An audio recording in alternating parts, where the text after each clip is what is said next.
What's up everyone, how are you all? Today we are back with another blazing Naruto story. What if Naruto became the midnight lover of every Kunoichi? And no one knew his secret. If you enjoy, then please like, share and do comments. And also check the description to original creator of this beautiful creation. He sat atop the head of his idol, Senju Toburama, his head hooded and deep blue eyes shadowed as he stared out across the village for yet another night in a row. A lone golden lock could be seen billowing gently as a light breeze caressed his face.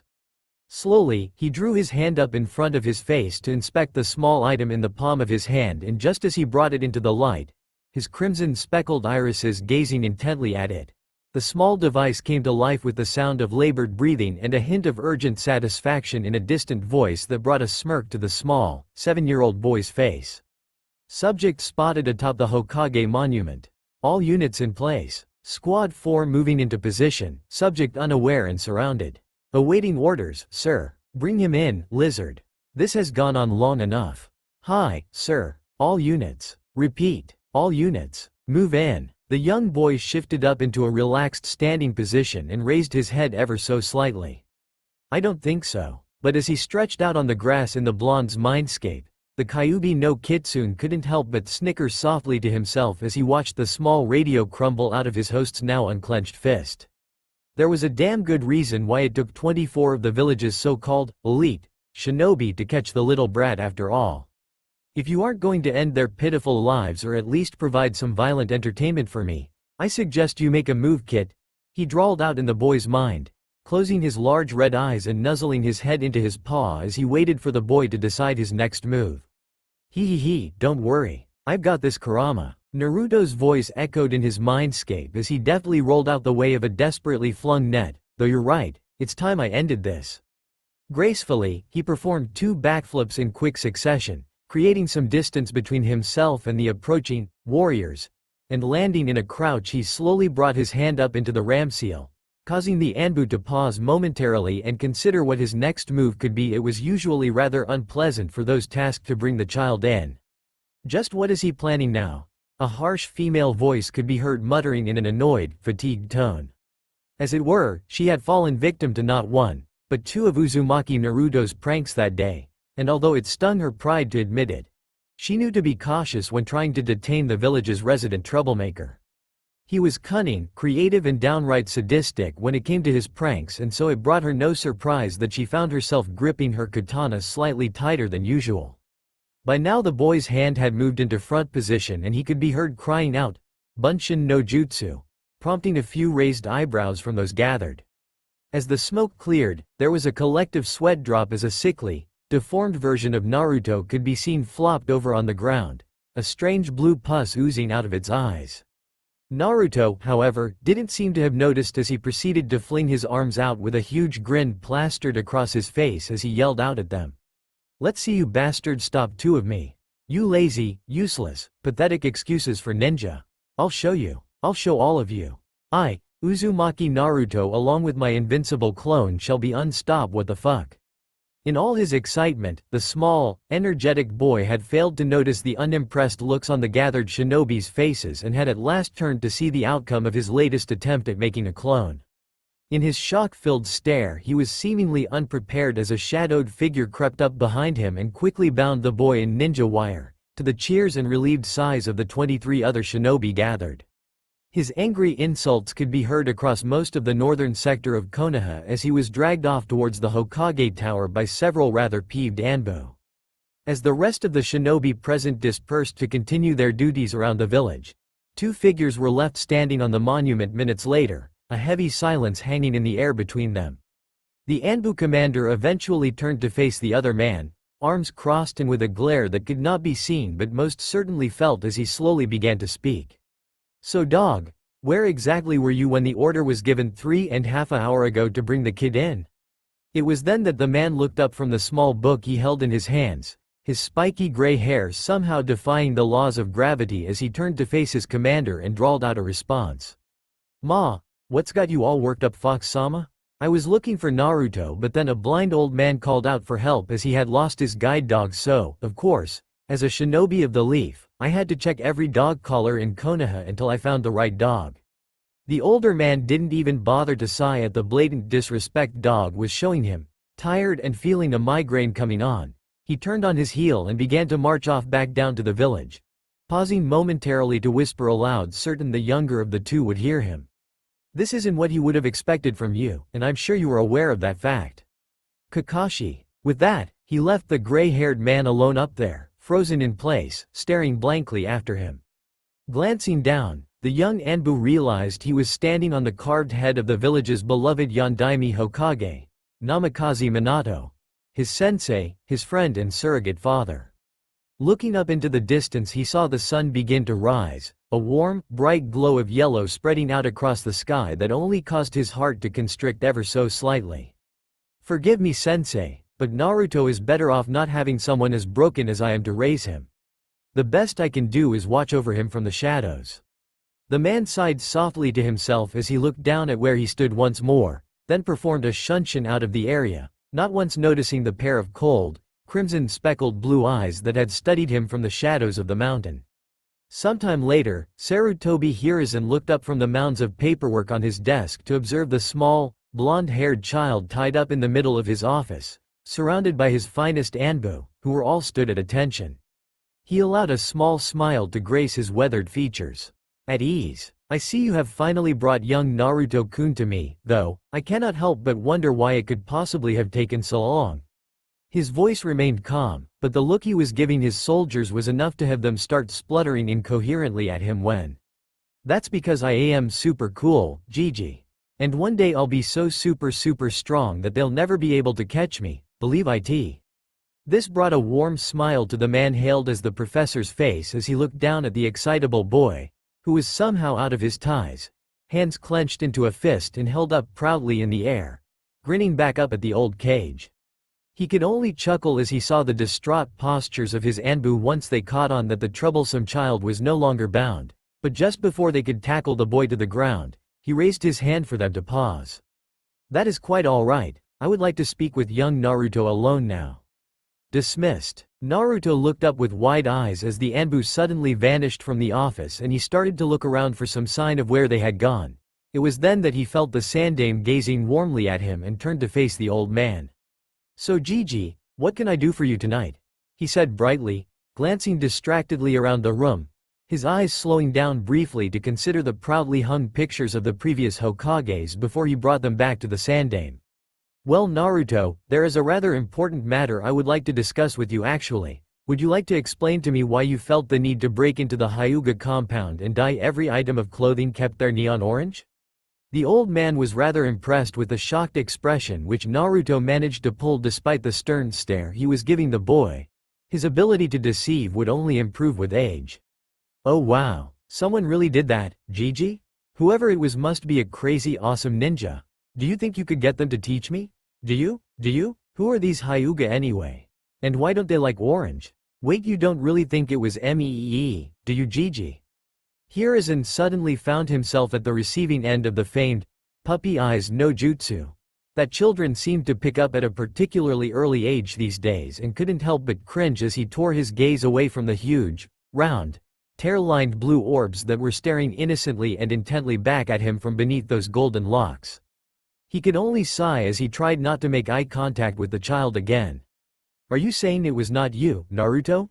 Really, he was getting too old for endless pranks were only turning the council against him even more and adding greatly to the already towered stacks of paperwork that the Sandaime already had to deal with each day. "Of course not, Gigi. How could I do something like that and not get caught? It's not as if anyone saw me breaking in and dyeing all the clothes an awesome orange, did they now?" "Gigi?" The smirk on Naruto's face betrayed his claim of innocence, but at the end of the day the child was right.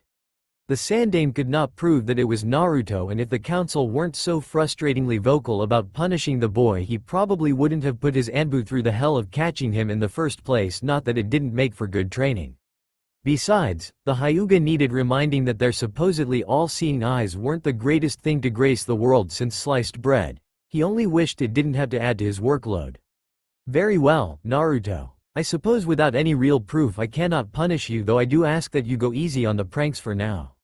You've been at the academy for a year now and your reports have been disappointing to say the least." Perhaps you should invest more of your time in your studies rather than on wreaking havoc in my village." He watched on amusedly as Naruto bounded over to the door and called over his back, "Whatever you say, Gigi. See ya," before disappearing down the halls, energetic as ever, shouting merrily on his way out despite the early hour in the morning. It had been a long day for the aged Hokage, and not for the first time in the past 7 years. He found himself wishing he had been the one to sacrifice himself to the Shinigami and save the village on that fateful night. How things might have turned out differently around here. He slowly turned back to his desk a few minutes later, absently noting that he had been staring at the photograph of the Yondaime Hokage, and proceeded to pull open the bottom left drawer to retrieve his crystal ball. Focusing his mind and watching as the smoke cleared, a bitter smile crept onto his face as he saw the small figure of Naruto leaping into bed, not even bothering to change out of his dirty clothes. Returning the now clear ball to its place, he turned to face out over the village and whispered to himself, "Perhaps there is still hope for you yet, Namikaze Naruto." Yet as he lightly fingered more tobacco into his pipe and leaned back in his chair, the professor's mind began to whirl. He considered all that had passed in his office during the last 10 minutes, a few key things standing out to him. Things that had him slightly worried, though he couldn't place his finger on why. First, there was Naruto somehow slipping out of his binds without himself and several Anbu seeing how. Then there was that smirk that flickered across the boy's face as his eyes passed over the faces of the previous Hokages, and most disturbingly was the way in which Naruto's face would become suddenly emotionless when he thought the Sandaime wasn't looking at him. For the past few years, Naruto had become increasingly more difficult for the Anbu to capture, and it had reached a point where the Sandaime had to send out 3 more squads to bring the Namikaze heir in. It bothered the Sandaime to no end that regardless who he assigned to keep track of Naruto, the 7-year-old academy student was still able to vanish completely without a trace if he so wished. Often only turning up on their radar if he got hungry and went to the Ichiraku ramen stand, or if he decided to bother a particularly kind chunin by the name of Amino or Ruka at the academy. The boy had grown inexplicably distant towards him even. He still exuded that same cheerfulness that never failed to bring a smile to the old man's face, but the sudden lack of desperation for love and praise didn't go unnoticed by the Sandaime. It was as if Naruto had grown independent of him. He no longer burst into the office at random times of day with the Anbu hot on his heels, and his pranks had become much less about drawing attention to himself and more about causing the villagers and shinobi trouble just for the sake of it.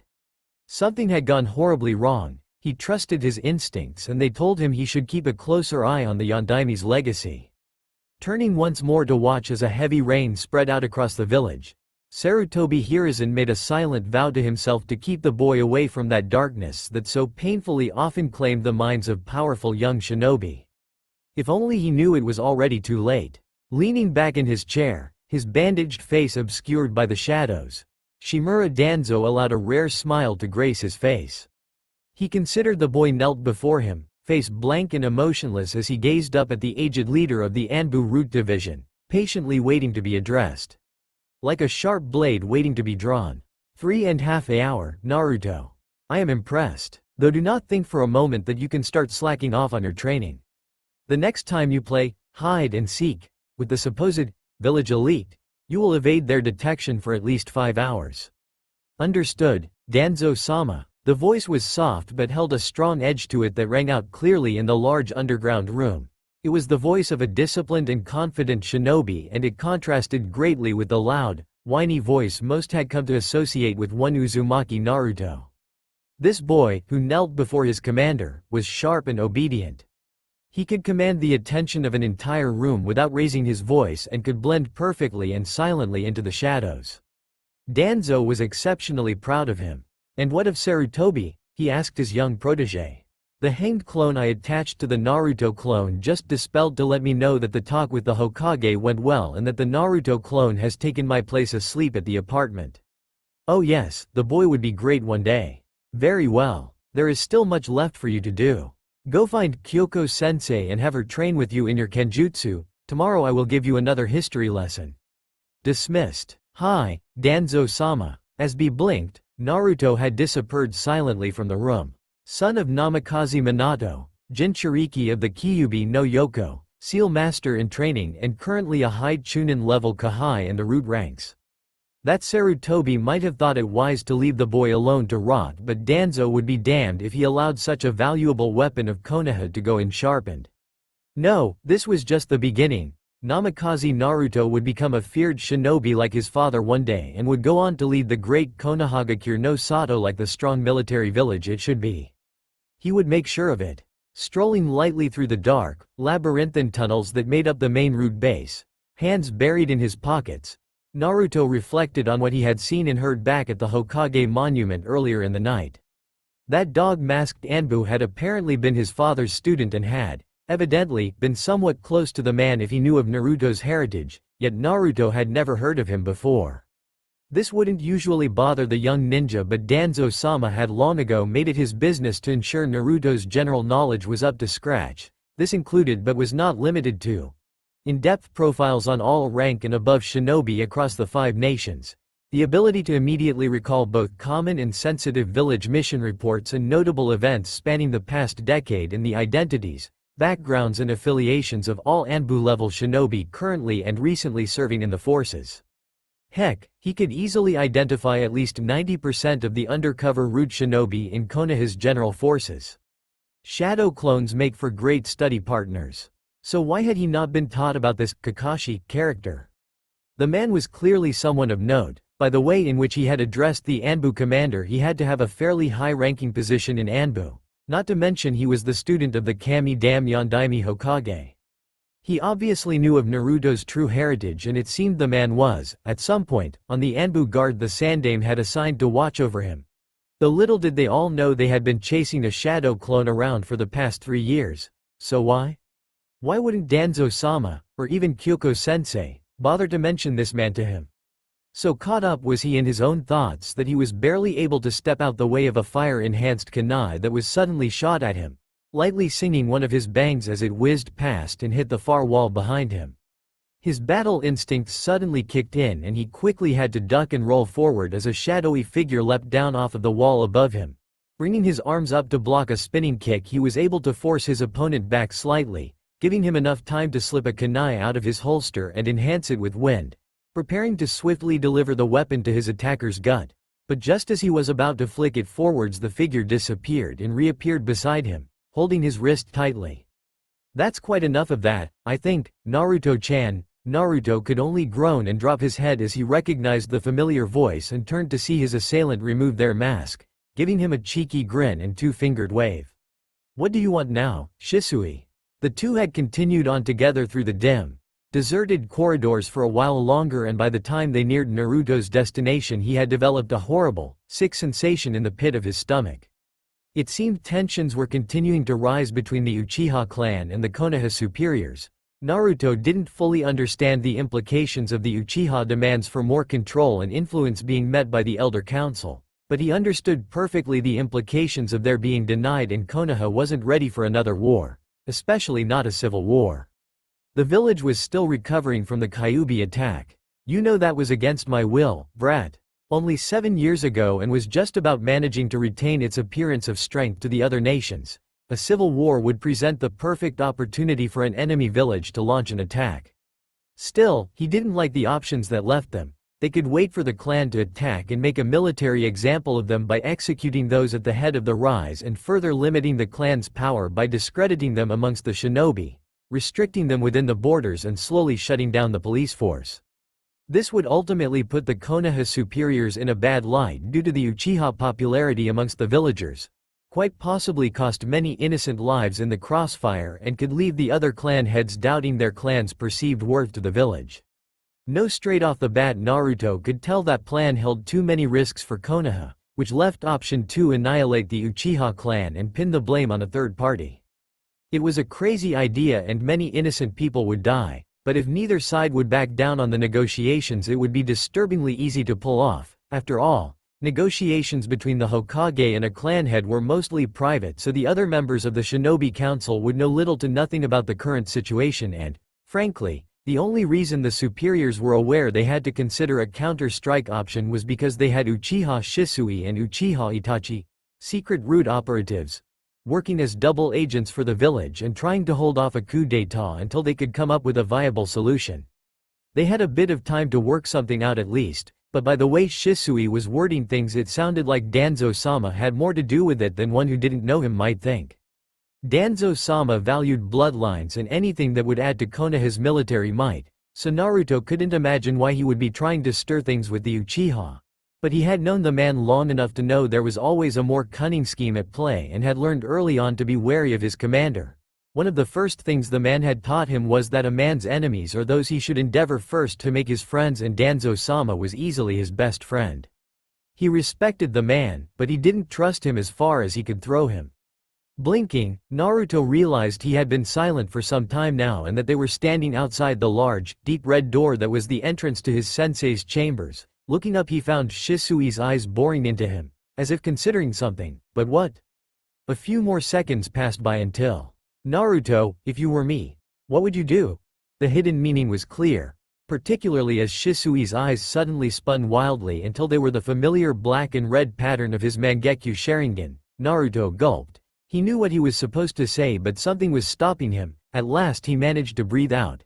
His mind made up. Damn the consequences if it ever came back round to him. I would do what I felt was right. And meeting Shisui's gaze once more, he turned and slid open the door, disappearing behind it without looking back at his comrade. A slow smirk crept onto Uchiha Shisui's face as we watched his young friend disappear into the dark room. Turning to walk back down the corridor and running his hand through one of the flame torches on the wall, he paused and glanced back at the door once more, and in a barely audible whisper he said, "You still have much to learn, Namikaze Naruto, but I don't doubt you will be a great leader one day." And with that he vanished in a shunshin.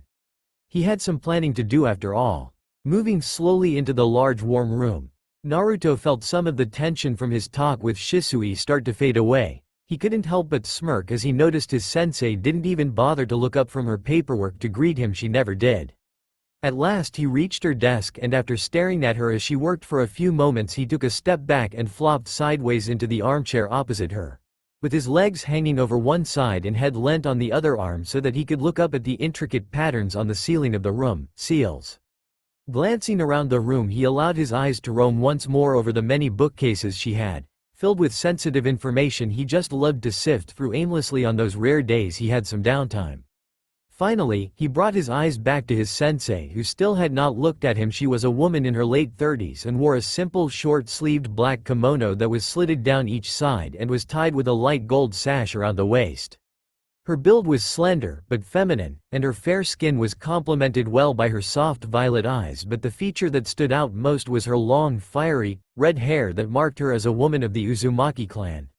4. Naruto had been shocked the day she had decided to tell him she too was an Uzumaki. It had been the day she had told him he would become a Fuinjutsu master under her tutelage, and 3 years down the line, and hundreds, maybe thousands of shadow clone training hours later, he was shaping up to be a fine practitioner of the art.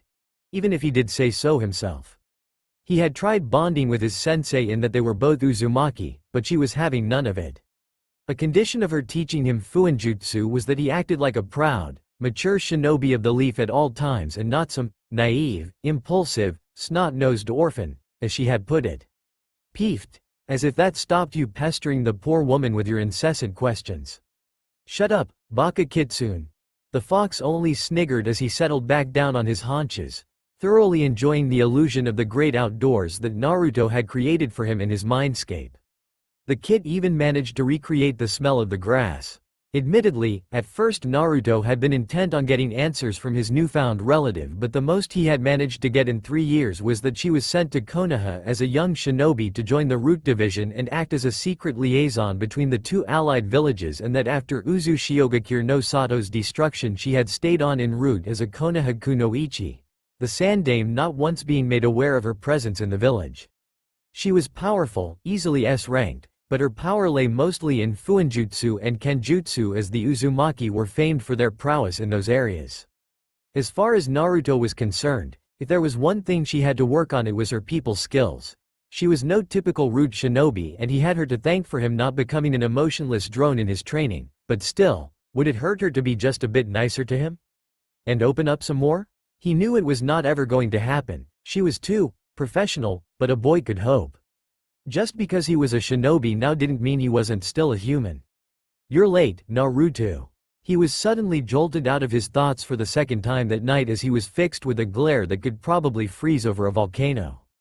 He quickly leapt out of the armchair and stood at attention in front of his sensei, gulping. He decided it best to answer the redhead before she decided to start launching random items at him. Well, you see sensei, save it, Naruto, I'm disappointed in you and I'm sure you know why. You evaded Anbu capture for 3.5 hours tonight. I know you to be capable of better and I can't help but think you allowed yourself to be caught knowing that you had outdone the last chase assigned to you from Danzo-sama by exactly 45 minutes. Care to explain yourself? Damn it, he had been caught out. The truth was, it got boring, alright? I could run rings around the Anbu all day, but I would much rather have them off my back so that I was free to do other things like information gathering and training. Can you blame me for not wanting to mess with them all bloody night? Besides, they have other duties to attend to that are crucial to village security. Really, I was just thinking of Konoha's best interests. He couldn't help but wince as he found himself on the receiving end of another of his sensei's glares. We shall have to make the most of the few hours we have left before Danzo-sama wants to give you another lecture. We can work on your swordsmanship in the dojo. I want to see how you have progressed since our last kenjutsu lesson. Seeing the promise of pain in her eyes, Naruto felt a cold chill down his spine. This was going to suck, big time. Perhaps I can help with that. Naruto spun round at hearing the familiar voice. Itachi ni-san, you're back from your latest mission. Another awesome ass whooping, no doubt. The faint smile on Itachi's face was enough confirmation. Ahem. Naruto paled, remembering his sensei was there and realizing his slip-up. I mean, hee. Greetings, Itachi Taiko, I take it your mission was a success? Thankfully, Itachi ignored Naruto in favor of speaking directly to his superior. Kyoko-senpai, I would like to volunteer for a spar with Naruto this evening. I too would like to see how far he has come since I left, if that is alright with you, ma'am? Kyoko, who was now standing and had, at some point, sealed away all the paperwork on her desk, simply nodded her approval at Itachi and made her way past Naruto to the door, causing Naruto to flinch momentarily as she brushed past. As Itachi slid the door open for her to pass through, he turned to look at Naruto one last time and give him a small smirk before following his senpai to the dojo. Naruto brushed a lone strand of hair out of his eye and breathed a heavy sigh. He was about to get kicked around for the next few hours and he had no delusions that he might stand a chance at beating the Uchiha prodigy, but not wanting his sensei to attack him for falling behind, he slid the door shut behind him, before activating the blood seal to lock it and hurrying off after the two sadists. He followed Itachi out to the center of the dojo and quickly scanned his surroundings before settling into his kenjutsu stance, the opening to the rebirth of the phoenix, style that the Uzumaki clan was once famed for using. Resting his hand on the hilt of his sword, he allowed all his muscles to relax so that he might respond swiftly if Itachi made a sudden movement. He tried to keep his features dispassionate as the rather ominous three-tomoed Sharingan of his opponent spun into life, carefully regarding him, almost goading him to make the first move. They remained like that for what felt like a lifetime to the younger of the two, Itachi calm and confident in his perfect opening stance to the Uchiha clan's interceptor fist, and Naruto slowly getting impatient as he mentally urged Itachi to attack him. Who was he kidding? The stoic Uchiha could stand like that all night without batting an eyelid. He had to make the first move and he knew it. Taking a deep breath and steadying himself, he suddenly darted forward. Itachi immediately responded by drawing up his katana and, without pause, they blurred into action. Swords meeting every other second in bursts of power before they would part, dancing around the dojo. Suddenly, Naruto found himself at the receiving end of a series of quick strikes and found he was having trouble parrying the attack. It was at that moment that Itachi decided to start playing mind games with him to rile him up. You lack confidence and resolve. Naruto tried to regain control of the battle by cutting through Itachi's momentum at a specific point in the onslaught, but he was easily forced back and immediately had to drop low and lift his sword to block a spinning strike. Raising himself, he managed to jab forward into his opponent's defenses and force Itachi to jerk to one side and ease off him long enough for him to regain his balance. You are an embarrassment to your clan. That cold voice was causing something to rile up inside him as he thrust forward and tried to pull a feint before launching his counterattack. He was easily blocked again. Is this all you are worth? Pathetic. He was having trouble keeping up with the swiftness of Itachi's movements. Was the Uchiha getting faster? Focusing on defending, he managed to bring his sword up in time to block each attack, but he could find no opening to take advantage of. "You are weak. How can you call yourself a rude shinobi?" Naruto let out a small growl and pushed more power into his movements, preparing to launch another counter-strike using Itachi's superior height against him. "Perhaps we should have left you to rot in the streets." The blonde launched himself into the air and brought his sword down on Itachi, but the older boy was ready for him. Forcing Naruto's sword to one side, he grabbed his ankle and flung him across the room. "Are you sure the Yondaime is your father?" he taunted as Naruto slammed into the back wall. The sharp, shooting pain that now ran down his spine caused the young blonde to wince as he tried to brush it to the back of his mind. No wonder the Uzumaki were used as Jinchuriki. What else could they have been good for? That was enough. Naruto picked himself up off the ground and gripped his katana tighter, preparing to launch himself at his opponent. Itachi smirked. At last he saw that fire in the small boy that he was searching for. In Naruto's mindscape, the Kyuubi was having a fantastic time. "That's it, kid. Tear that Uchiha brat to shreds." In all honesty, the Kyuubi actually didn't mind Itachi as, from what he had seen the past few years, the boy was nothing like his ancestors. Still, he would always take any opportunity to see an Uchiha get their ass handed to them. Naruto started to move on instinct, suddenly becoming a whirlwind of movement that had Itachi actually having to focus on defending. Yes, this is more like it. He is starting to unlock the potential of the rebirth of the Phoenix. Moving on instinct, he is using each kata to its full potential. This match is looking up. Watching from the sidelines and thinking to herself, Kyoko-sensei noted that when Naruto got angry these days, he no longer got wild with his attacks like he had done when he was younger. Instead, the ancient fight style she had been beating into him was starting to emerge without him having to consciously focus on each movement. It was becoming second nature to him. It was a skill that took most shinobi a great many years to hone and would be particularly difficult for Naruto to master considering his connection to the Kyuubi, but instead of getting frantic with his movements, he was getting sharp and deadly. That he had not said a single word since the start of the match was a testament to his psychological development. But as Naruto suddenly drew his sword dangerously close to Itachi's neck, with enough power to behead the prodigal teen before being blocked and re-engaged in a whirlwind of action, Kyoko noted that he would still need much more training in controlling his emotions and honing his battle instincts. She would make a fearsome warrior of him yet. No control, nothing more than a mindless beast. Sweeping strike to the left shoulder. Blocked. "Perhaps you should be sparring with my younger brother, you're more on his level, one think." A spinning strike to the abdomen. Blocked. "I can take you both for ice cream in the park after." A somersault followed by a spinning kick. A feint. Heavy back swing to the head. Dodged. The fight went on like this for some time, with Itachi eventually letting up on the insults and giving practical advice to help Naruto adjust his posture and footwork. Occasionally change his grip on his katana or re-attempt to strike with more or less power depending on Itachi's criticism. Soon, what started out as a vicious spar became a much friendlier training session, like many the two had done together in the past, and some 3 hours later the young blonde was a sweaty, panting heap on the ground with Itachi standing over him, barely harmed, wearing an expression as if they had just taken a leisurely stroll down by the river or something. Just as Naruto was readying to pull himself back off the ground and attack once more, he heard an unexpected sound and paused, turning to the corner of the room where Kyoko-sensei had at last emerged from the shadows, an approving smile on her face, slowly clapping and strolling over to the two boys. "I think I have seen enough for now, you two. Thank you for your assistance, Itachi," she said in a soft tone, nodding lightly to the teen, "though it is time you returned to the Uchiha compound. Anbu may go looking for you, and it will raise suspicion with your father if he believes you've been at the Anbu HQ all this time."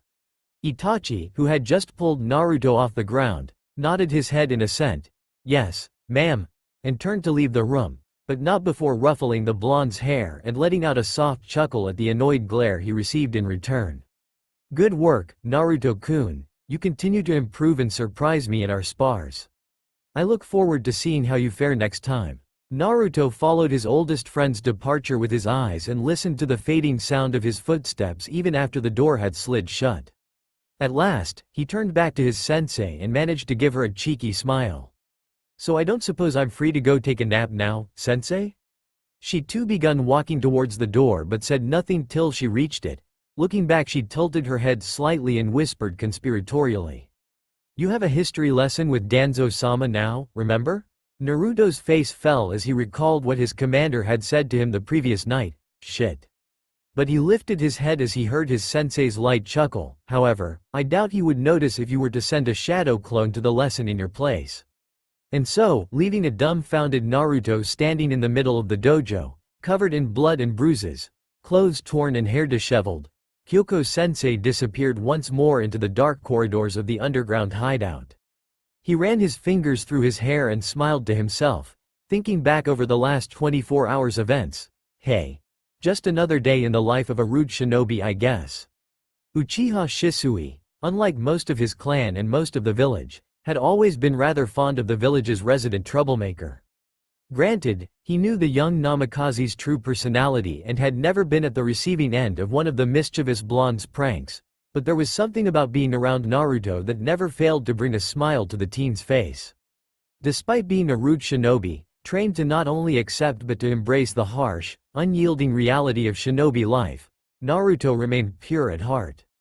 To Shisui, he was like a small flame that would slowly grow stronger over time until he became a grand beacon of light, a symbol of hope for many. Of that Shisui had no doubt. He remembered the day he first truly came to respect Namikaze Naruto like it was just yesterday. It had been a year ago to this exact day, actually.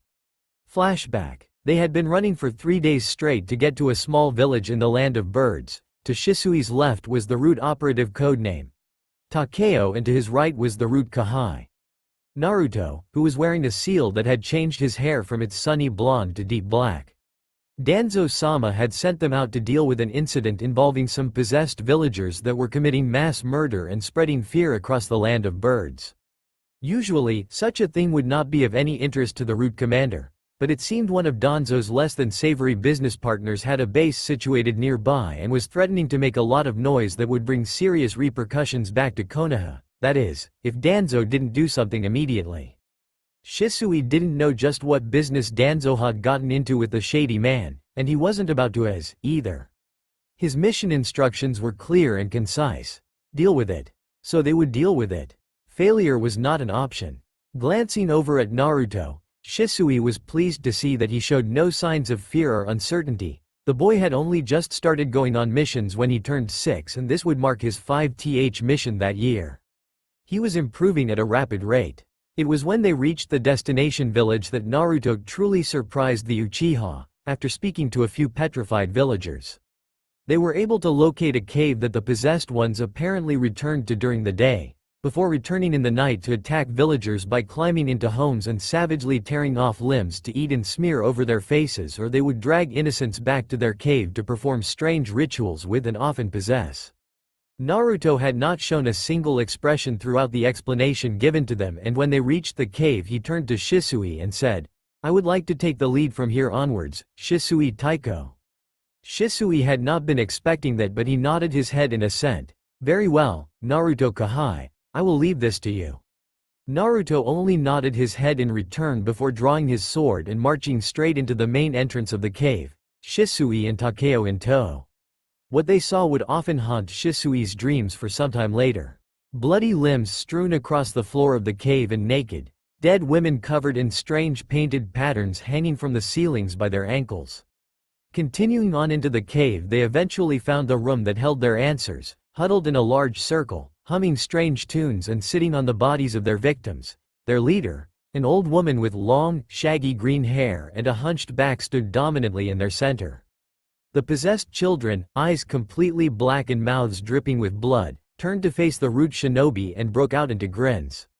Shisui could feel the contents of his stomach begin to churn, and Takeo had gone a sickly shade of green. But Naruto? Naruto only blinked. With a flash the boy vanished, and moments later the 3 shinobi were the only living things in the room. Without saying a word, Naruto sheathed his sword and made his way towards the exit, motioning for the other 2 to follow. Once outside he ran his hands through his hair with a sigh and turned to face the entrance once more. "You might want to take a few steps back." They took several. Fire style. Cranium carver. A large firestorm suddenly burst from the boy's mouth and traveled throughout the cave, causing the entire structure to completely crumble apart. Nothing but ash was left in its wake. It was an impressive display to say the least, and Shisui let out a long whistle. The brat had a crazy amount of chakra to burn. No hesitation, Naruto, impressive. Naruto turned and walked off towards the village. Looking back and locking eyes with Shisui, he said, "I don't think those innocent people would have wanted me to hesitate to free them." He didn't say another word the rest of the way down. It was at that moment that Shisui realized that Naruto didn't just do things because it was his duty as a shinobi, he was doing them because he felt it was his duty as a human. It was from then on that he started to pay closer attention to the Namikaze child, finally beginning to understand why Itachi was so fond of the boy. The rest of the mission had gone on without a hitch. Once they returned to the small village and reassured its inhabitants that the threat had been dealt with, they caught up to Danzo's associate, and Naruto passed on a message from the old warhawk. It was a kunai to the throat. Danzo didn't like liabilities, and the man would be easily replaceable. The Uchiha would never forget what Naruto had said to them as they left the man's base of operations. "Do you think Danzo-sama will ever send us on a pleasant mission?" Shisui had immediately burst into laughter and swept Naruto into a headlock. Even Takeo had to fight back a smile.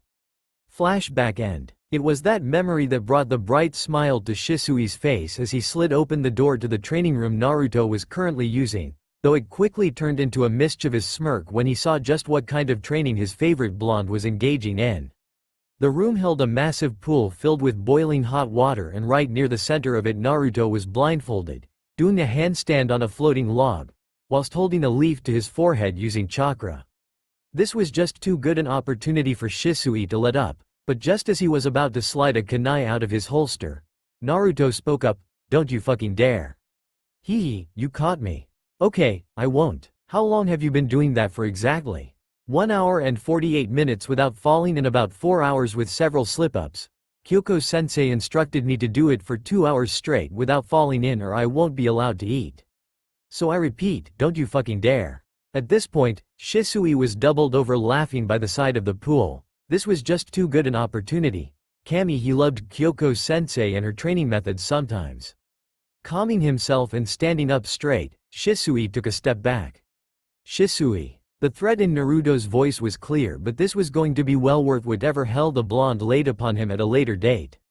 Shadow Shuriken technique. Naruto was furious. Luckily he managed to do a backflip at the last second and bring his hands up into the clone seal, creating several copies of himself to use as stepping stones out of the pool. However, Shisui had anticipated this and threw a shuriken at the last stepping stone clone, causing the blonde to tumble straight into the boiling hot water. He quickly emerged, flailing and cursing before he was able to balance on the surface and climb out. The glare he shot the older boy could have halted an army. It was at that point that Kyoko-sensei made her presence known from the shadows of the room. Her lips slightly curved. "All right. I think you've suffered enough today, Naruto. Danzo-sama would like to see you in the main room now." Naruto finally broke off the demonic stare he was giving Shisui, which had actually caused a cold chill to run down the Uchiha's spine, and turned to his sensei. "Hi, sensei." Before vanishing from the room in a shunshin, Shisui suddenly had a bad feeling as he turned to face the Uzumaki woman, unsettled by the warm smile she was giving him. "How about a quick spar on the water, Shisui-chan?" Her eyes held a glint that promised pain. He gulped. What were the chances Danzo-sama would summon him to the main room as well? Naruto quickly made his way to his room to change before going to his commander, muttering obscenities and vows to bring down pain, suffering and embarrassment for a certain Uchiha under his breath as he went along. Itachi, who had been walking past Naruto at the time and had seen the flames in his eyes, opted not to engage his riled-up young friend in conversation, that is until he heard the blonde mutter, "Damn Uchiha," and decided to confirm. Naruto. Not you." Naruto snapped back before continuing his tirade and storming off down another corridor. Well, that's a relief. Sometime later, Naruto knelt in front of Danzo, the picture of calm and serenity. Despite what many thought about the bandaged old man, he did have a sense of humor and had heard about Naruto's raging after his recent training session. Pausing for a moment to gauge just how calm the Namikaze boy was, Danzo leant back in his chair and simply said, "Nice bath, Naruto?" It was all Naruto could do not to clench his fists, but he couldn't hold back from gritting his teeth. This guy does kill me sometimes with his one-liners. Lighten up, kid. You've gotta admit it was pretty darn funny. I've already added it to my collection of funny Naruto moments in here. In Naruto's mindscape, the Kyuubi was sitting in front of a large screen, his paw pressed on a specific button of the remote, bringing up the memory of Naruto tripping into the boiling water, arms flailing wildly. This will never get old. Shut up, Naruto thought into his mind. He had worked damn hard at that training exercise and only had 12 more minutes until he would have finished. He would not be ready to laugh about it anytime soon. You summoned for me, Danzo-sama? Naruto said in an even tone. Danzo smirked. Naruto would soon be ready to handle political meetings. Not just yet, but soon. Yes, I have a mission for you. You leave as soon as you have made arrangements to cover your presence in public. He handed him the mission file. Taking the small folder, Naruto allowed his eyes to skim over the details and closed it before handing it back to his master. Understood. Good. Dismissed. Danzo took a sip of his tea as he watched Naruto disappear from the room. Things had gotten a lot more interesting in the Root Division since they inducted Naruto, and Danzo was glad for it. Konoha was coming into a new age now, and some things had to change in order for the village to prevail. Naruto's rise to power would mark a great change for Konoha. No more of those soft, unrealistic ideals that the Sandaime had encouraged and let manifest in the minds of the shinobi forces. No, Naruto would be like Minato, a symbol of strength for the village and a leader with a bit of an edge to him. His time in Root allowing him to keep his mind open about the reality of the world they live in and make the decisions the previous Hokages perhaps would not have. Konoha would be untouchable. After creating 100 shadow clones and placing them in key places across Konoha wearing various henges, such as bricks, kitchen utensils and books, that would be able to quickly take the place of the main clone in case it was dispelled, Naruto started packing for a 5-day all-round trip. His mission was just an assassination of some crime lord that wasn't keeping to his end of a deal he had with Danzo-sama, so he wasn't expecting to be gone too long. As he placed the last item in his pack and sealed it away, he felt a presence enter his room. Turning, he saw a rather disheveled-looking Shisui standing in the doorway, covered in several first- and second-degree burns. "Kyoko-sensei?" he asked the older teen. He received a stiff nod in return. "Still mad at me, Naru-chan?" He shot Shisui a sharp glare at the chan, but sighed a moment later. "No need to be, I'm going to get you back, and I'm going to get you back good." I deserve nothing less. I would say I'm sorry, but I'm really not. I had a good laugh earlier, a well-needed one at that. Look, I don't want to hold you up. I just wanted to wish you good luck on your mission and to let you know that for the past year or so I really have considered you like a little brother. Why does this feel like goodbye? Naruto was staring intently at Shisui now, trying to read deeper into what he was saying. I dunno, maybe it is. Your mission might be a failure, as might mine so. What mission? Yep, Shisui was almost certainly planning to do something stupid. I've been thinking about what you said the other day, Naruto, about doing the right thing and… You're right, so I'm going to do something that might be crazy, but it might just be so crazy it works, and I'm ready to risk that for what I believe in. So thank you. Naruto only groaned. You clearly haven't thought this apparent suicide mission through if you're preparing your goodbyes. Please Shisui, wait till I get back and maybe we can come up with something too. No, Naruto. This isn't your fight. You're running late for your own mission. Go. Don't worry about me. I'll be here when you get back. He suddenly felt Naruto pelt straight into him, grasping him in a warm, brotherly embrace. Ruffling the small blonde's hair, he pried the younger boy off of him and looked him in the eyes once more and whispered, "You've got a great future ahead of you, kid. And you've got an early grave ahead of you, idiot. See you in hell, Naruto. See you in hell, Shisui ni." Naruto turned and walked out of his room, leaving his friend to watch after him with a sad smile on his face. Shadow clone Naruto was bored out of his mind. His original had gone off on a mission 2 days ago, so he and the other clones had to be careful not to dispel too soon. The original had pumped a ton of chakra into creating him, and if he didn't take too many serious hits, he was estimated to last about 6 more days. The real question was, what could he do to pass the time? Usually, he would just wander aimlessly around the less populated parts of the village, or plan out some pranks for when the original returned, and if he got desperate he would attend the academy, But he had gotten bored planning pranks and quickly grown tired of the looks thrown his way in the village, and it was a Saturday. He suddenly felt himself desiring company. He didn't want to go near the Sandaime for fear of raising suspicion, and he wasn't about to taunt any shinobi into chasing him. Maybe he could just find someone to hang out with? Problem was he didn't have any actual friends outside of Root. There were a few people he talked to every once in a while in the academy. Inazuka Kiba, Aburame Shino, Nara Shikamaru and Akamichi Choji. He supposed one of them would probably hang out with him, but which one should he seek out? He didn't think his brain could take all of them at once. He was used to being around Root shinobi, not 7-year-old academy students. Kiba would invariably want to fight and might be able to smell that he wasn't the original once the scent on the clothes he had put on wore off. So no, Shino wouldn't make for great conversation and his aunts might also eventually notice he wasn't the original. So no, Choji would be awkwardly shy and that wouldn't pass any time. That left Shikamaru. The lazy kid was smart. Naruto could tell that was a risk, but it was unlikely he would realize Naruto was a shadow clone. That was a plus. Yeah, that plan could work. Lifting himself up off of the grass and making his way out of the meadow he had been sitting in, Naruto made his way to the Nara compound. Nara Shikaku was oddly surprised when he opened the door to the Nara clan house and looked down to see Uzumaki Naruto staring tentatively back up at him. He, of course, knew the boy to be the Kyuubi Jinchuriki, and having been a friend of the Yondaime Hokages he had always known that the boy was the man's son.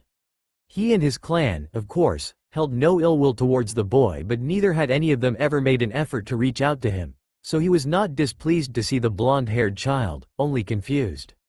"Good afternoon, Uzumaki-san, how may I help you?" He watched as some of the fear in the boy's eyes started to fade and a glimmer of hope flickered across his small features. "I wanted to ask Shikamaru if he would teach me how to play a card game or maybe come and hang out with me for a bit, Shikaku-san. Sama." Naruto was mentally grinning as he saw how the Nara had easily bought into his act and was applauding his own fantastic acting skills. Shikaku was slightly shocked to hear Naruto attempting to be polite. From what he had heard the boy was loud and crude, though this only proved that people were not always as they seem. Tilting his head slightly, the Nara head considered the huge smile the boy was struggling to keep on his face, fear or rejection clearly building under the surface. "I'm afraid Shikamaru has gone out with Ino and Choji, Naruto. Perhaps you might be able to find them over at the playground?" He was unprepared for the dejected look on the boy's face as he heard him mutter, "Playground," under his breath. Was there some reason Naruto didn't want to go to the playground?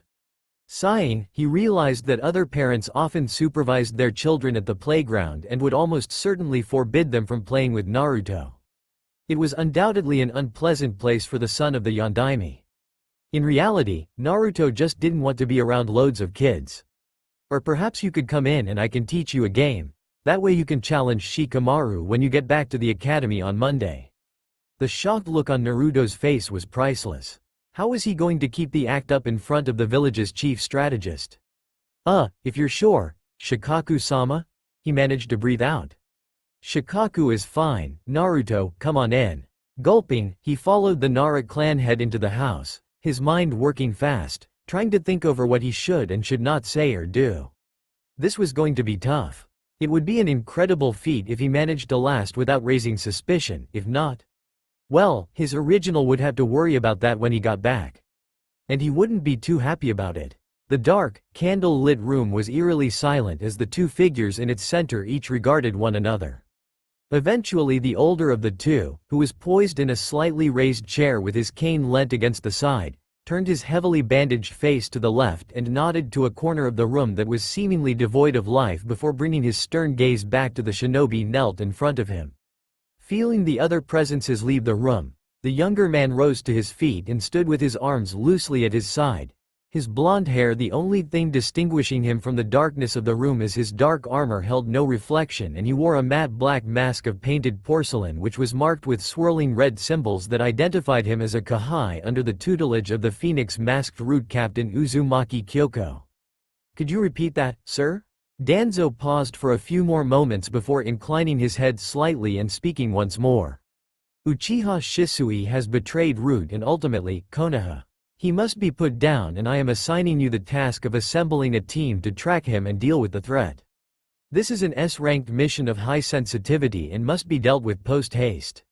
Well, this is tense. Naruto drew his left hand up to his face and removed his mask, affixing it to his waist before brushing a bang that had fallen over his eyes out of the way. As he lifted his gaze once more to meet Danzo's, the aged man was startled to see the same sharp, icy and calculating narrowed stare that one Namikaze Minato had often given him many years before. Danzo could barely hold back a smirk as he saw the accusatory glare settle into resigned acceptance. The boy was right to suspect him of foul play, after all, and his ability to make the right deductions in such a short time would serve him well when he took over the mantle of Hokage. But would the prodigal child make the right decision now? Regardless of the circumstances, Uchiha Shisui had committed treason and Naruto knew it well. The old warhawk was pleased to see Naruto reach for his mask once more. Mission accepted. Nodding in approval, the route commander decided not to waste any more time. Good. You are dismissed. Actually, that won't be necessary. Both males turned sharply towards the familiar voice. Neither had felt the Uzumaki woman enter the room, and both were unsettled by the stone-cold expression she wore on her face as she slowly moved out of the shadows, her ruby-red locks swaying behind her. Uchiha Shisui's body has been retrieved and destroyed according to Route Directive 28. He was also missing both eyes when his body washed up. She allowed her eyes to move slowly from one figure to the other, glancing momentarily at the small sack by her student's feet that no doubt contained the head of his mission target. I see your mission was a success, Naruto. Go wash up and change into your usual attire, then be in my office upon my return. No excuses for lateness. Dismissed. Naruto was ready to protest, but seeing the authority in his sensei's eyes, he turned his back on Danzo and marched out of the room. Pausing at the exit to look back, he saw that Danzo had risen from his seat and was engaged in an intense staring match against Kyoko-sensei. He knew better than to eavesdrop though and slipped out of the room silently. Moving quickly through the corridors, his mind whirling with new information from both Danzo and his now dispelled shadow clones. Naruto absently noted that whenever he passed another operative they would not meet his gaze, and a few even picked up their pace. What was their problem with him now? Actually, Kit, you are emitting an incredibly large amount of killing intent right now. You need to calm down. You knew that Uchiha Brat would do something stupid while you were gone, and you as good as told him you approved. I did not tell him to attack the route commander. Firstly, watch your tone when you are talking to me, child. We might be on friendly terms, but I am still a being that far outclasses you. Do not forget it. Secondly, rein in that ki. You don't want patrolling Anbu to pick up on that intent and zone in on this base location.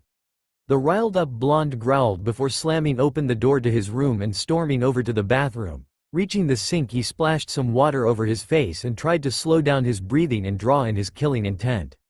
He felt the ruby-red necklace on his chest pulse for a couple seconds before seals spread out across his body, forcing back the demon chakra he was drawing on and soothing his own chakra.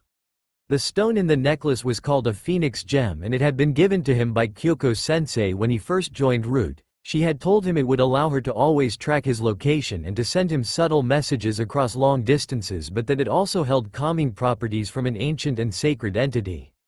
He had been instructed to keep it under his shirt and to only reveal that it helped him refuse the dark side of the Kyuubi's chakra, particularly if Danzo-sama was the one asking. She wore an identical one that was always visible dangling over her chest. A few moments passed by before he felt some semblance of calm flowing through him. Looking up at his reflection in the mirror, he watched as his eyes reverted back from narrow red slits to their usual sea of blue, with hints of carmine around the irises. In his rage, he had almost given into the darkness in his heart and morphed into tailed beast mode, like his younger self had been prone to do in the early days of his route training. You've come a long way since then, Kit. You are able to reject that power a lot quicker. I only wish I didn't let it creep up on me in the first place. I've acknowledged you as a worthy container for my greatness, so you had better not disappoint me. These things take time. Thanks, Kurama. I'm feeling a lot more relaxed now. I just need time to think. Well, I can't have you embarrassing me when we cross paths with my younger siblings and their Jinchuriki. So get it together. Silently thanking his demon companion for his reassuring words and returning to his room, Naruto removed his armor and flung on his usual black pants, black shirt with red Uzumaki swirl and sleeveless black hoodie combo. Glancing at the clock, he realized he probably didn't have much time before his sensei returned to her office and slipped on his black fingerless gloves and sandals before darting out the room. As he approached his sensei's office, he cast his mind back a few days ago to when he had walked down that very corridor with his brother of sorts, Shisui. Why had he said he would do what he felt was right? If he had been in Shisui's shoes, would he really have gone to those lengths? Did he believe in his own words now? Feeling his mind wandering astray, the boy shifted those thoughts from his mind. Of course he did. Danzo-sama was a disease. Naruto remembered how Shisui had hinted that the old warmonger was involved, and he had seen that guilty, pleased look in the old man's eye when he spoke of Shisui's actions. Just what was going on? Rubbing his temples, he settled into the chair opposite his sensei's unoccupied one and began to run his mind through all of the possibilities, sparing a sigh as he noted Kurama was taking little to no interest in the Uchiha situation. "I'm sure you must have some ideas, oh wise and powerful one," he called dramatically into his mindscape. "Come on, help me out here. I know you don't like the Uchiha, but those two are my family," he pleaded as he stepped into his mindscape and sprawled out tiredly on the grass in front of the huge, nine-tailed demon fox. The fox, for his part, only breathed out a sigh before opening a single eye to meet the expectant gaze of his young Namikaze host. "Not that I care in the slightest, but it seems this is about the Sharingan." You can't have missed that expression that flashed across Danzo's face when your sensei mentioned the body's lack of eyes. If I had to place a bet, I would say Danzo wants the Sharingan for Konoha, just not in the hands of the Uchiha. He doesn't trust them rightly, so I might add, and wants them and their abilities purely under the village's control. Naruto only nodded as he looked up at the morning sky and his mindscape. Power. It's always about power. Kurama remained silent but was impressed with how Naruto was handling his emotions. The boy had truly grown over the years. Also, this clearly has something to do with the revelation that I was being controlled by an Uchiha on that night. No doubt Danzo passed on suspicions that the Uchiha were responsible after you revealed to him the truth of the attack. Naturally, the Konoha leadership would have started to curb the clan's power, which has led to the current situation. It all goes back to that night, doesn't it? I must be cursed. If I hadn't been born, you would have remained inside my mother where no Uchiha could control you, and all of this would have been avoided. It's too late for anything to be changed now, Kit. The Uchiha are stuck in their corrupted mindset and Danzo has no real opposition at the moment. A little runt like you certainly isn't going to stand in the way. Don't I know it? And he did. Naruto had spent a great deal of time around Danzo and was well aware that he was not nearly on the man's intellectual level yet. He needed more time than he currently had before he would be able to make a difference in the village. Besides, you have other issues to worry about at the moment. What are you talking about? The boy turned on his side to rest his head on his elbow and quirked an eyebrow at the immortal. What now? I was sifting through all your shadow clone memories while you were distracted, and it seems you visited the Nara compound yesterday and played shogi with the Nara clan head. The Kyuubi could only snigger as the blonde leapt up, his energy having returned, and yelled, "What?" at the powerful creature. Reaching for the remote, the fox hit the play button and his face burst into a huge grin as he watched Naruto's face go from shock to annoyance to panic as he saw a video of himself playing the popular war game with the village's head strategist and winning. "Kami, help me, this day cannot get any worse. Bad things usually happen in threes and, as it were, you are no exception in this instance. You've also had Hitaki Kakashi tailing you, and he now suspects you of being able to create shadow clones amongst other abilities.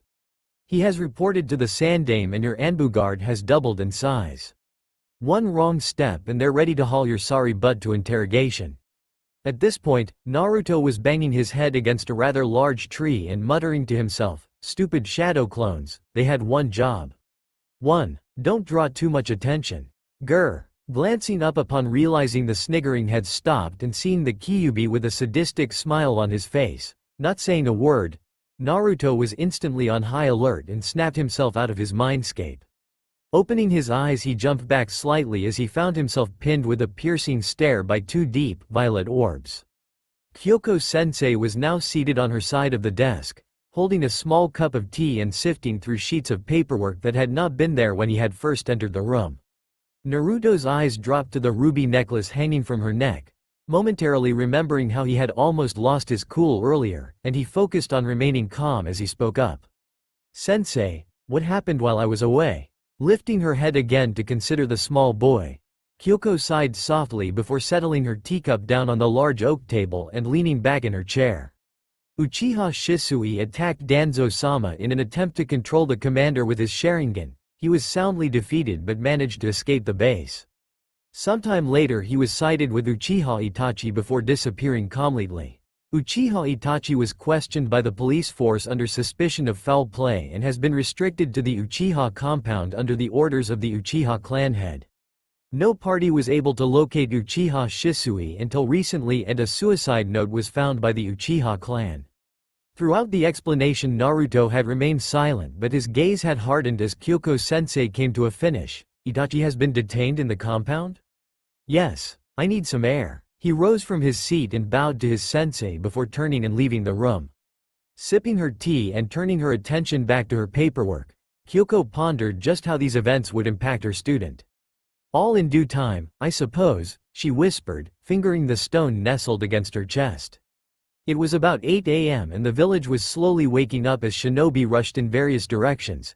Villagers started to open up their shops and students made their way to school. Naruto was strolling lightly down a busy main street, hands in his trousers as he stared ahead of him.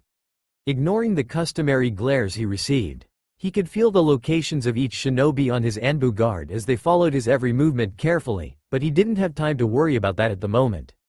Besides, he wasn't an imposter and had been trained to withstand torture and interrogation.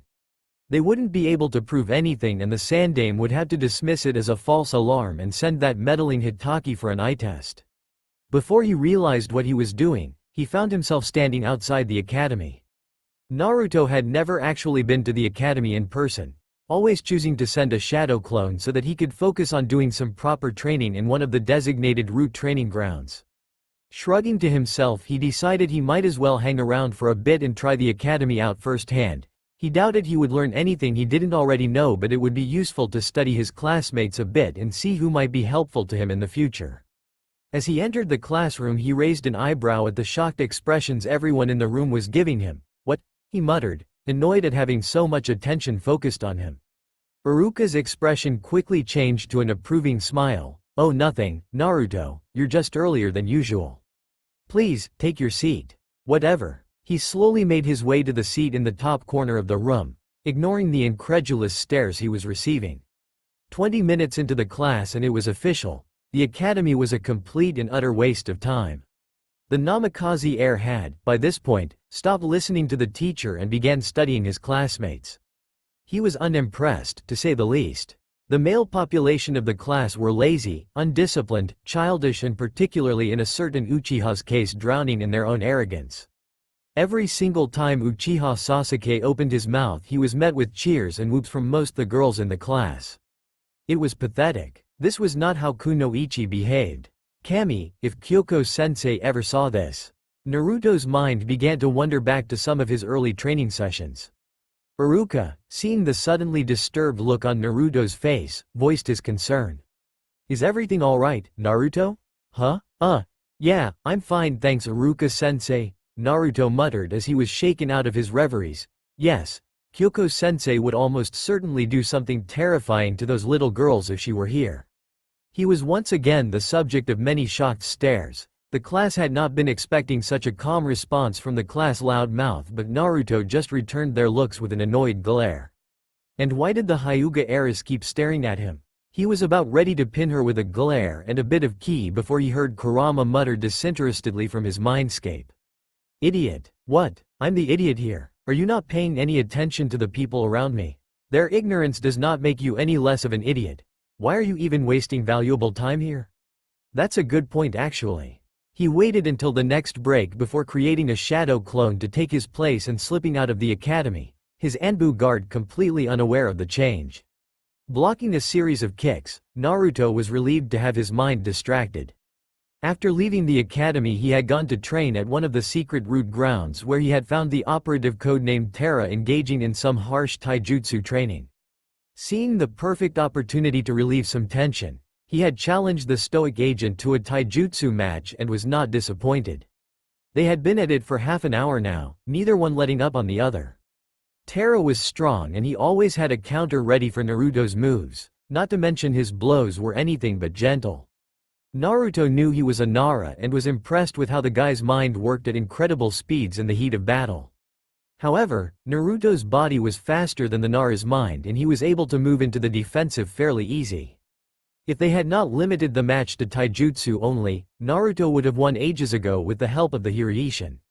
When Naruto had first begun his Fuinjutsu training he had not believed he would be able to recreate his father's prized technique, but after Kyoko-sensei revealed it was based on Uzumaki Fuinjutsu seals shown to the Yondaime by his wife, Naruto had studied day and night with at least 50 clones until he could do it. At the moment he could only move across half the length of Konoha, had to rely on the tri-pronged kunais to perform it and still hadn't fully integrated it into the Rise of the Phoenix style, but he was rapidly improving. Dropping to the ground and delivering a sweeping kick towards his opponent that forced the older boy to leap back, Naruto saw that Tera had tried to catch him with his shadow. Root shinobi rarely played by the rules, he supposed. Grinning, he slipped one of his special kunai out of his holster and timed the throw perfectly for when Tera shot towards him with a rock-encased fist. Time seemed to slow down as the kunai narrowly missed Tera's face and the agent realized his error just a second too late before he was slammed down into the ground. Naruto knelt with a kunai to his throat a moment later. I concede. Hee wise move, my Nara friend. Tera only sighed as he looked up and saw the bright, victorious smile the young Namikaze was giving him. Namikaze-san, my name is Tera. I am not a Nara and root operatives do not have friends. Whatever you say, Nara-san. Good match, Namikaze-san. Naruto helped the young Nara to his feet and they both turned as they heard footsteps enter the clearing. Unsurprisingly, it was Kyoko-sensei holding a large file of paperwork. That was quite the display, boys, I'm impressed. Neither boy spoke but they both nodded their heads at their captain. Tera, she barked, causing the usually calm and collected boy to jump. Yes, ma'am? The Nara managed to stutter out. Take this file and deliver it to Danzo-sama immediately. Dismissed. Nodding, Tera took the file and vanished quickly from the clearing, leaving the two Uzumaki alone together. I take it you have not seen Itachi then, Naruto? The older of the two questioned. No, is there some reason why I should have, Kyoko-sensei?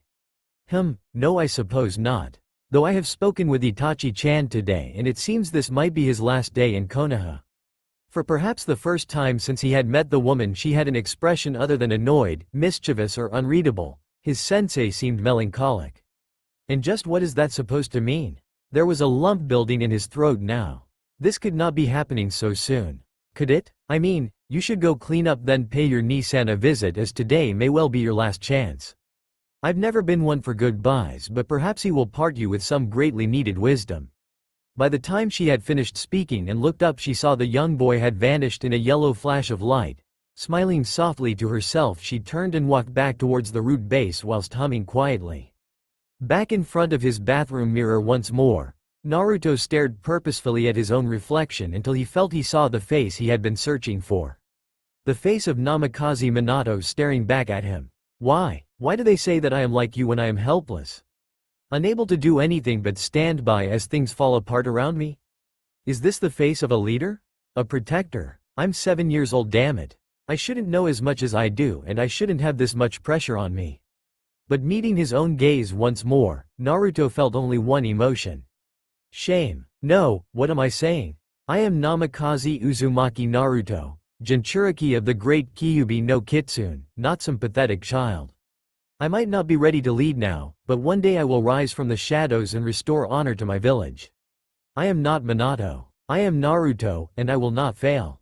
Grabbing his sword and heading out of the base he finally felt in control. He was no longer someone else's pawn and for perhaps the first time since becoming a shinobi, he truly wanted to become the Hokage.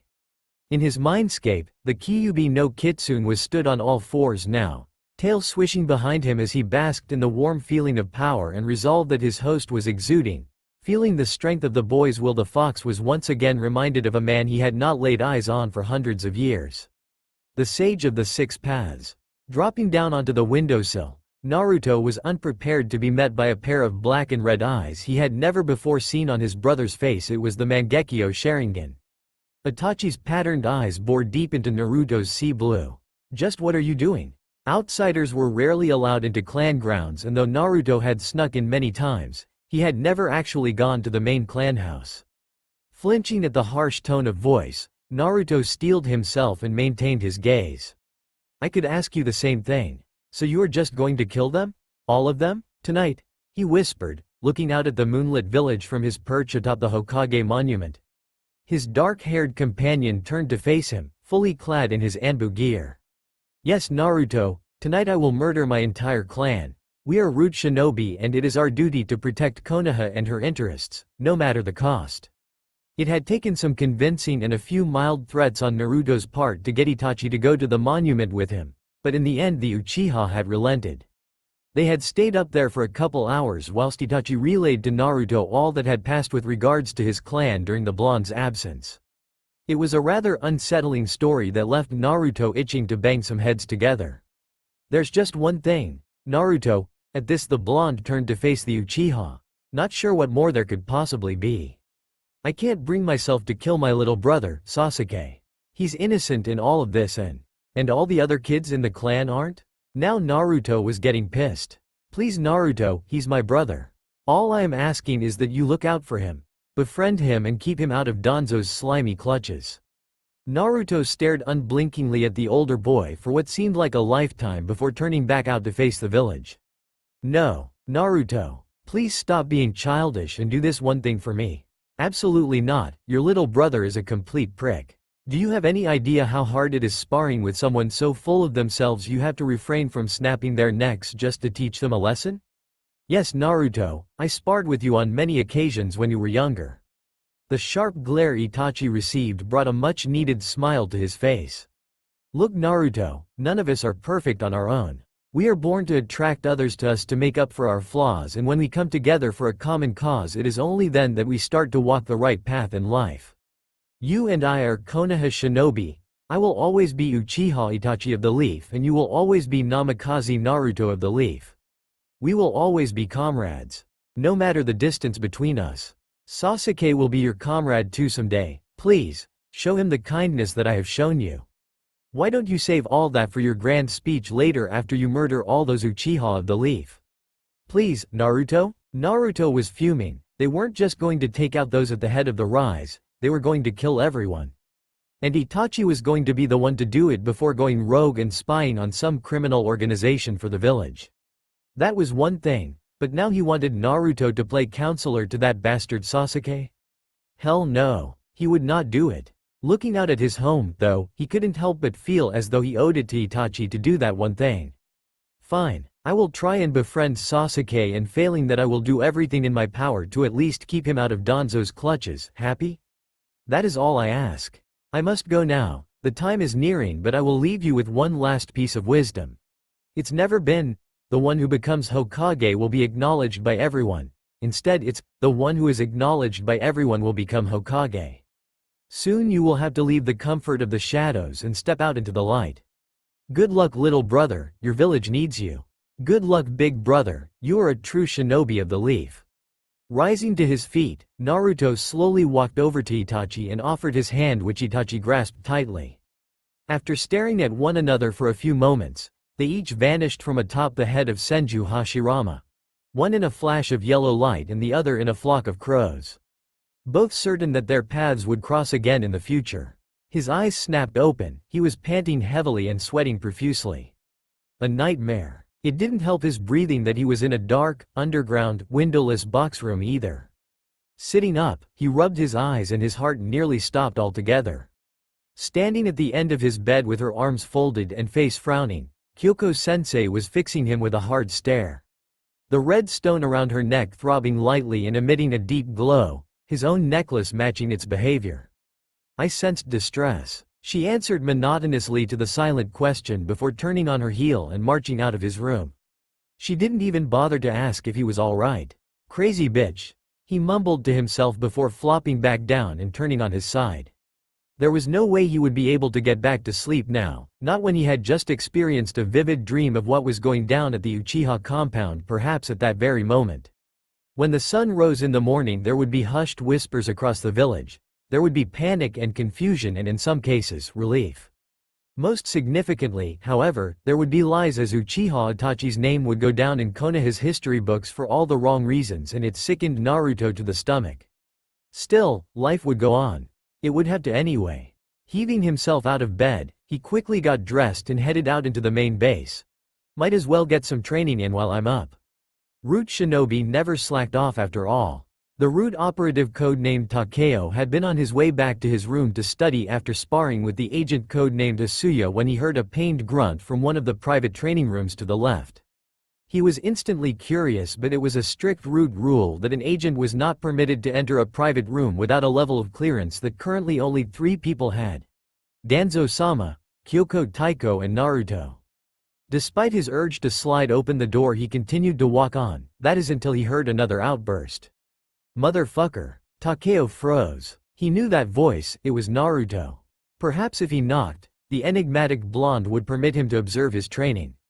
Although the Root Shinobi did not talk amongst each other often, it was common knowledge that Uzumaki Kyoko was ruthless when it came to her training methods and only her students were subjected to the regime. Some of the others had been lucky enough to be sent to her with messages when she was in the middle of training someone and had been able to see what the big deal was, which always led to excited whispers throughout the base. Takeo had not yet been so lucky, and for many years he had wanted to see just how the highly trained nin that she oversaw were worked. Takeo was dying to see some of her training methods firsthand, so, uncharacteristically, he drew up the courage to knock on the door. Time seemed to slow down as he waited for a response, a bead of sweat rolling down the side of his face as he stood nervously outside. Enter. Takeo breathed out a sigh and slid open the door. Oh hey Takeo, I wasn't expecting it to be you. What can I do for you? And why do you look so shaken up? Takeo's eyes were wide as he saw what the Namikaze heir was doing. Naruto was hanging with his bare hands from what appeared to be a large, searing hot metal pole suspended from the ceiling by 2 chains. What was more shocking was that every few seconds various objects would shoot at the blonde from a random direction and Naruto would have to either swing the whole pole out of the way or swing himself on top of it to dodge, otherwise risk falling onto one of the many spikes that covered the ground below. Looking around closely, Takeo noticed that there were seals painted all around the room that would glow slightly before something sharp or heavy would shoot out towards the small boy. Takeo was mesmerized watching the blonde swing expertly out of the way each time, seemingly unaffected by the heat of the pole on his bare hands. Takeo could feel it from where he stood by the entrance. Takeo? Oh, I apologize Naruto-san. I heard a pained noise coming from here and thought I might check that the person was alright. He lied, badly, so caught up in the performance in front of him. Naruto quickly swung onto the pole and had to duck a volley of shuriken that shot out from behind him. Sensing he had a couple seconds, he turned to his comrade and quirked an eyebrow at the shifty-looking agent. And now the truth? Takeo? Forgive me, Naruto-san. I wanted to see one of Kyoko Taiko's training exercises for myself. He bowed his head to avoid meeting the blonde's penetrating gaze. Expecting to be kicked out, he was startled to hear Naruto chuckling softly and refocusing his attention back on his training. That's alright Takeo, I don't mind company.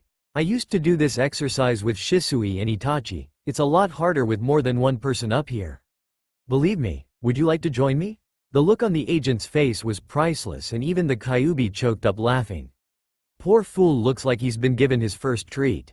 I see why you enjoyed toying with Danzo's agents. Ma, I'm not toying with him, I just think they all need a bit of relief from the pressures of being an emotionless drone every once in a while. They have to interact with regular people sometimes and it's creepy how much they lack social competence. He needs this. Well, are you coming up here or not?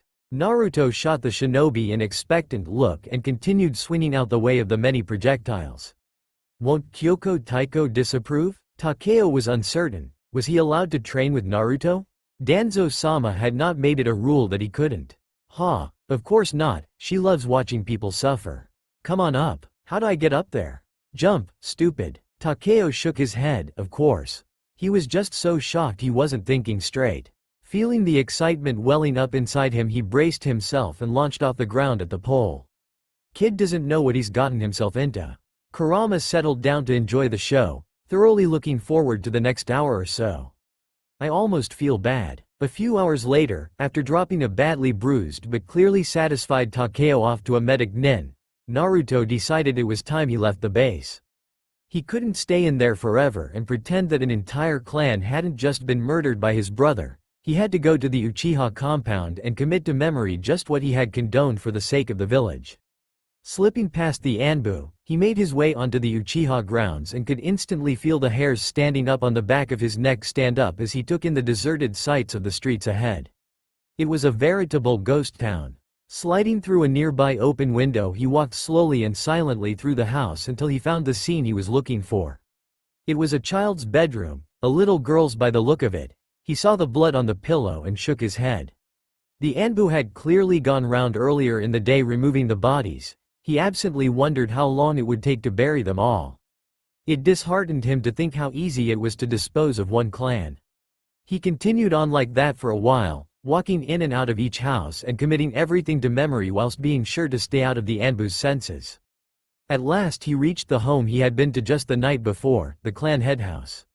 Moving through the corridors, he smiled bitterly at the many family pictures that lined the walls. How strange it was to see Itachi with a different family. By the time Naruto had made his way around the entire compound, it was quite late in the day, but he felt he wasn't ready to go back to the base yet. If he saw his master too soon, he might just try and kill the man. Instead, Naruto went and sat down by the river for a couple hours just staring at his own reflection in the water. It was somewhat relieving to just study his own face. He had been wearing a mask for as long as he could remember, first to cover the pain of neglect and then later to cover the pleasure at having a home and a purpose. He had never been allowed to just be Naruto, to express himself how he pleased. Ah well, not everyone gets to live the free life. You're telling me? Kurama huffed in his mindscape. Re-entering the base, Naruto decided he was calm enough to visit his commander and made his way to Danzo's chambers. Knocking lightly, he was annoyed that he didn't receive an immediate response, so he keyed his blood signature into the seal on the door and slid it open to scan the room. The old man wasn't in there. Naruto was confused now. Danzo would usually be in there waiting for Naruto at this time to give him a politics lesson. Realizing he wouldn't get any answers in there, he locked the door and made his way to his sensei's chambers. She knew everything, that woman. Turning a corner, he was unprepared to run straight into the very same woman he was looking for. Sensei, do you know where Danzo-sama is at the moment? She ignored him and kept walking. Sensei? Sensei, why did she have to be so difficult all the time? The laboratory on level -5 inches, she called over her shoulder after a few seconds. Satisfied, Naruto turned to take the corridor that would lead him to the staircase, but just as he reached it, he found his sensei standing there, blocking the way. What the hell? He said in a confused tone, looking back in the direction he had just seen the redhead go. Didn't you just? Naruto, she said in a dark, unsettling tone. When I give you information without being obliged to do so, you will thank me. I do not care if you are being hounded by a pack of wolves, you will find the time to thank me. Understood? Naruto had forgotten just how scary his sensei could be when she was offended and was shaking slightly at the way she was looking down at him. Yes, ma'am. Good. With that, she moved out of his way and continued off down the corridor. He breathed out a sigh after a few seconds. She had almost given him a heart attack. Shrugging it off, he sprinted down the stairs to find out what was going on with Danzo-sama. Very few people were allowed into the -5 level laboratory, but Naruto had no restrictions in where he could go. He was Danzo's favorite, after all. Sliding open the door to the lab and strolling in, Naruto felt his skin begin to crawl and his head start to get lighter. There were several tanks on the far side of the wall containing the bodies of some of the recently slain Uchiha, all missing their eyes, and he could see jars with several pairs of Sharingan eyes being kept in them. What was going on? Drawing his gaze to the center of the room, he saw his commander strapped to an operating table with his arms outstretched. Looking closely, he realized that the man had Sharingan eyes implanted into his arms. What? This could not be happening? Danzo-sama, what is happening here? He managed to get out in a dull tone. What do you think, Naruto? We have managed to secure some of the Sharingan eyes and are using them for testing to see if we can later breed the Sharingan back into Konoha. I have volunteered myself to have a few implanted into my arm as a trial. I see. Oh, he saw all right. Both he and Kurama were thinking the exact same thing. The man has completely lost his mind. The man has completely lost his mind. The loss of the Uchiha clan today was indeed a huge blow to our military Danzo-sama, and I can see that we cannot afford to waste valuable resources. Yes, Naruto, I am pleased to see you have the right idea. Your mind continues to serve you well. Naruto nodded slightly and turned to leave the lab, trying to keep his shaking muscles under control. Once the door slid shut behind him, he clenched his fist.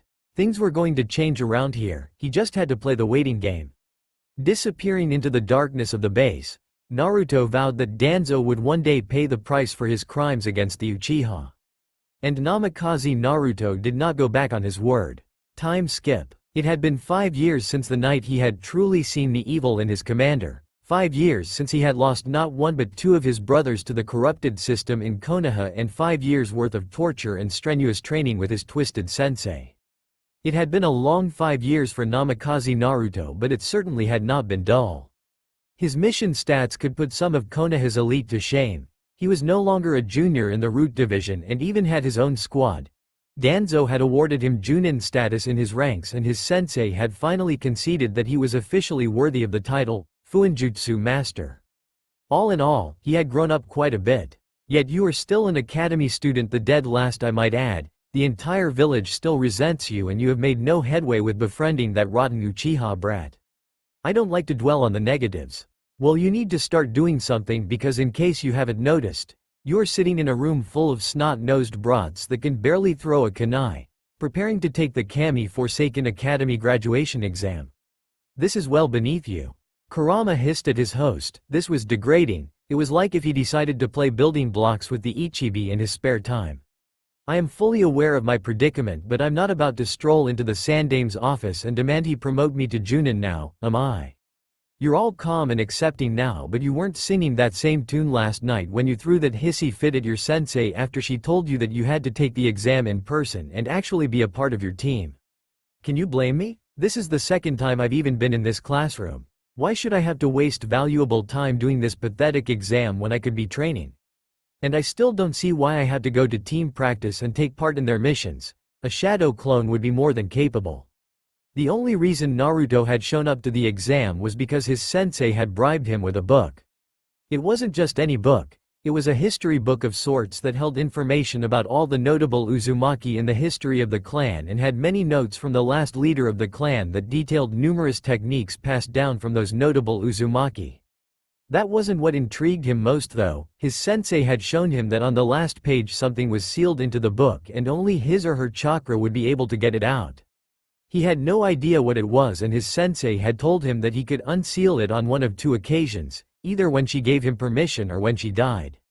That had been enough to let his excitement get the better of him, and he had agreed to go to the exam and participate with his team, though he had been a bit shaken up on the way to the academy by his sensei's very serious threat of castration if he unsealed the last page before it was time. He had been poring over the large, red leather-bound book when the Kyuubi had started whining about Naruto having to take the exam. Looking up to the clock, he realized it was almost time to begin. At last, he sealed the book into his palm without anyone noticing and sat up straight, waiting for his teacher to walk in. He wouldn't have much work to do today, considering he had been instructed to pass as the dead last, so he was thoroughly bored at having to wait around for so long. As he had expected, the exam was disturbingly easy, which was frustrating for the young Namikaze because it was a lot harder to barely pass exercises he could train a bloody rock to do. After the exam, the students who had passed were made to wait while Ruka-sensei finalized the team placements with the Hokage. Naruto was well aware that he would be placed on a team with Uchiha Sasuke and Haruno Sakura, as that had been Danzo's entire plan in making Naruto the dead last. He wanted Naruto to keep an eye on the sole survivor of the Uchiha massacre for any signs of disloyalty, and in case he wanted to recruit the boy at a later date, not that Naruto would ever let that happen. The blonde only wished he didn't have to tolerate the civilian girl as well. It was bad enough that he was stuck with the jerk, but which deity had he pissed off to end up with a banshee on his team? It had been 2 hours and 37 minutes since the team placements, and Naruto was about ready to slit his own throat. "Oh, Sasuke-kun, are you worried our sensei has forgotten us?" Silence. She giggled. "Silly me, nothing scares you, Sasuke-kun." She giggled again. Naruto groaned. the pencil in his hand snapping loudly under his tightened grip. "You got a problem, Naruto Baka." That was it. Lifting his head from the desk, the blonde pinned the bubblegum-haired girl with a glare his sensei would have applauded, mixing in enough ki to drop the temperature in the room by several degrees. Even the usually cut-off Sasuke spun round in shock at the intent Naruto was letting off. "My first impression of you is, I don't like you guys." Naruto broke off his glare at the sound of the newcomer and turned to scowl at the man that had been causing him problems with the Sandame for many years, Hitaki Kakashi. "Meet me on the roof in 5. With that, the copy nin vanished in a puff of smoke. Naruto watched as the other two scurried towards the door, not sparing a glance in his direction to see if he was following. "I can feel the team dynamic already." Rolling his eyes, he climbed out the classroom window and walked up the side of the building with his hands in his pockets, glad to be out of that classroom. Upon reaching the top, he noted that the masked shinobi was sitting alone reading a book, and he sighed to himself when he saw the cover. He decided not to speak to the man and just sat with his legs dangling over the roof so he could stare out over the village. "That's quite the killing intent you have there, kid." Though he did not show it, the one-eyed man had been shocked that not only could Naruto do the tree-walking exercise but that he could creep up on the man without alerting his senses. "You pick those things up quickly when you're the village pariah," Naruto responded in an even tone. The boy didn't seem interested at all. There was no excitement in his tone, no resentment, there was nothing. Strange for a kid his age. Especially when you considered he wasn't just any kid. A few silent minutes later, the other two students burst onto the roof panting and, particularly in Sasuke's case, trying to look unfazed by the long run up the stairs. Both sets of eyes widened when they saw Naruto sitting on the edge of the roof like he had been there all along. Kakashi decided to break the silence and had all the students sit across from him. "Right, perhaps we should get to know each other a bit better. We can begin with you telling me a bit about yourselves, likes, dislikes, and dream for the future. Pinky, you're up first." The girl in question shuffled nervously in her seat before speaking up. "Perhaps you could go first to show us how it's done, sensei," she asked the gray-haired man in a cutesy voice. "What, is she retarded? Kami, help me get off this team," Naruto thought in his mind. Kurama had gone to sleep earlier to avoid listening to the pinkette swoon over the Uchiha, so Naruto received no response in his mindscape. "Very well. My name is Hitaki Kakashi and I like some things. I also dislike other things in my dream for the future." Right, your turn, Pinky." Although she wasn't satisfied with the answers, or lack thereof, Sakura coughed to clear her throat and spoke up once more. "My name is Haruno Sakura, I like." She trailed off, giggling and glancing over at Sasuke before continuing, "And I dislike Naruto Baka," she grit out, shooting the blonde a glare to which he rolled his eyes, "and my dream for the future." She trailed off once more, giggling and blushing whilst peeping at the Uchiha boy who was staring intently into the distance. Kakashi didn't comment. He figured she would grow out of the fangirlism soon enough. "Okay broody, your turn." Sasuke grunted before speaking in a low tone. "My name is Uchiha Sasuke." Sakura giggled. "I hate a lot of things and I don't particularly like anything. What I have is not a dream, because I will make it a reality. I'm going to restore my clan and destroy a certain somebody." By the end of it, Sakura was swooning over the Uchiha and his cool Kakashi was giving a deadpan stare at Naruto. Naruto looked about ready to throw the self-proclaimed Avenger off the roof. "Right, Blondie, anytime now." This was what Kakashi had been waiting to hear. Naruto had been an enigma to him for years and he finally had the perfect opportunity to investigate the inconsistencies surrounding his sensei's son. He had taken his concerns over the boy's behavior to the Sandame but had been told he was obsessing and to leave the boy alone. "Not anymore. My name is Uzumaki Naruto." The stress on his surname not being missed by the Junin. "I like peace and quiet." He shot the pink-haired girl a dirty look before continuing. "I dislike arrogance and ignorance." Another dirty look, this time at the Uchiha kid. That was interesting. "Ignorance, huh? And my dream for the future is none of your business." He shot a final narrowed glare at Kakashi and it was as if the man could hear the boy's thoughts. "I know your game, Hitaki." The older man responded with an eye smile before clapping his hands and standing up. "Well, that's it for today. Tomorrow you will meet me at Training Ground 7 at 8 a.m. Oh, and if I were you I wouldn't eat breakfast. You'll only throw up." He gave one last smile, lingering on the scowling face of Naruto slightly longer before disappearing in a puff of smoke. Sasuke turned and headed back to the staircase with Sakura hot on his heels, begging for a date. Naruto only sighed before walking down the side of the building and heading off towards the root base. Soon he could feel Kakashi tailing him, so decided he would run rings around the village until he lost the man before making his way home. Kyoko-sensei sat patiently in her office waiting for her student to return. She had spent years picturing this day, and there was no way Naruto would come back happy from the team placements, and she was going to enjoy every second of his misery. As she took another sip of her tea, she felt his approach. She grinned and placed the cup back down on the table. This was going to be good. As if right on cue, the blonde stormed into her office, slamming the door behind him and flinging himself into the chair opposite her. "Nice day, Naru-chan?" He scowled up at her. "Nice day? Nice day. Today has been possibly the worst day of my life. I swear I would love nothing more than to rip out that Haruno tart's larynx. No, I'm lying. There isn't much I wouldn't give to run my sword through Uchiha Sasuke's throat." This was well worth the wait. Kyoko was having a wonderful time. "And what about your sensei? He is an elite Junin after all, well-renowned. 2 hours and 40 minutes late, that is not elite. That is unacceptable. And what does he take me for? That, likes, dislikes and dream for the future, bullshit was just so he had an excuse to question me. It sure does sound like it." This was better than she had imagined. "I am not passing the second test. There is nothing you can say to me." His face was set in a stubborn frown. Oh no, he wasn't going to ruin her fun so soon. "Okay then, Naruto." Their eyes met and neither spoke for a second. What? Naruto was on alert now. There was no way his sensei would just accept that. "I said it was okay not to pass the secondary exam. So why do I feel like this is a trap?" "There's no trap. If you don't want to pass the test and complete the mission assigned to you to keep an eye on Uchiha Sasuke as his teammate, I can only assume you do not want to be a root shinobi." "What? No. Root shinobi do not abandon missions. If you are no longer a root shinobi, you are a liability and we cannot tolerate liabilities." "I never said. You are hereby stripped of all titles previously held and will have your memory wiped before being thrown back into regular society." No, I take it back. I will complete the mission. There's no need to do that." Some people might think his sensei was joking, but Naruto knew Kyoko and she had not joked once in the 8 years he had known her. He was not about to have his memory stripped from him and be left with the brain of a toddler. "Good. Tomorrow you will ensure your team passes Kakashi's test. More likely than not he will stick to the bell test, to which the key is teamwork. Failure is not an option."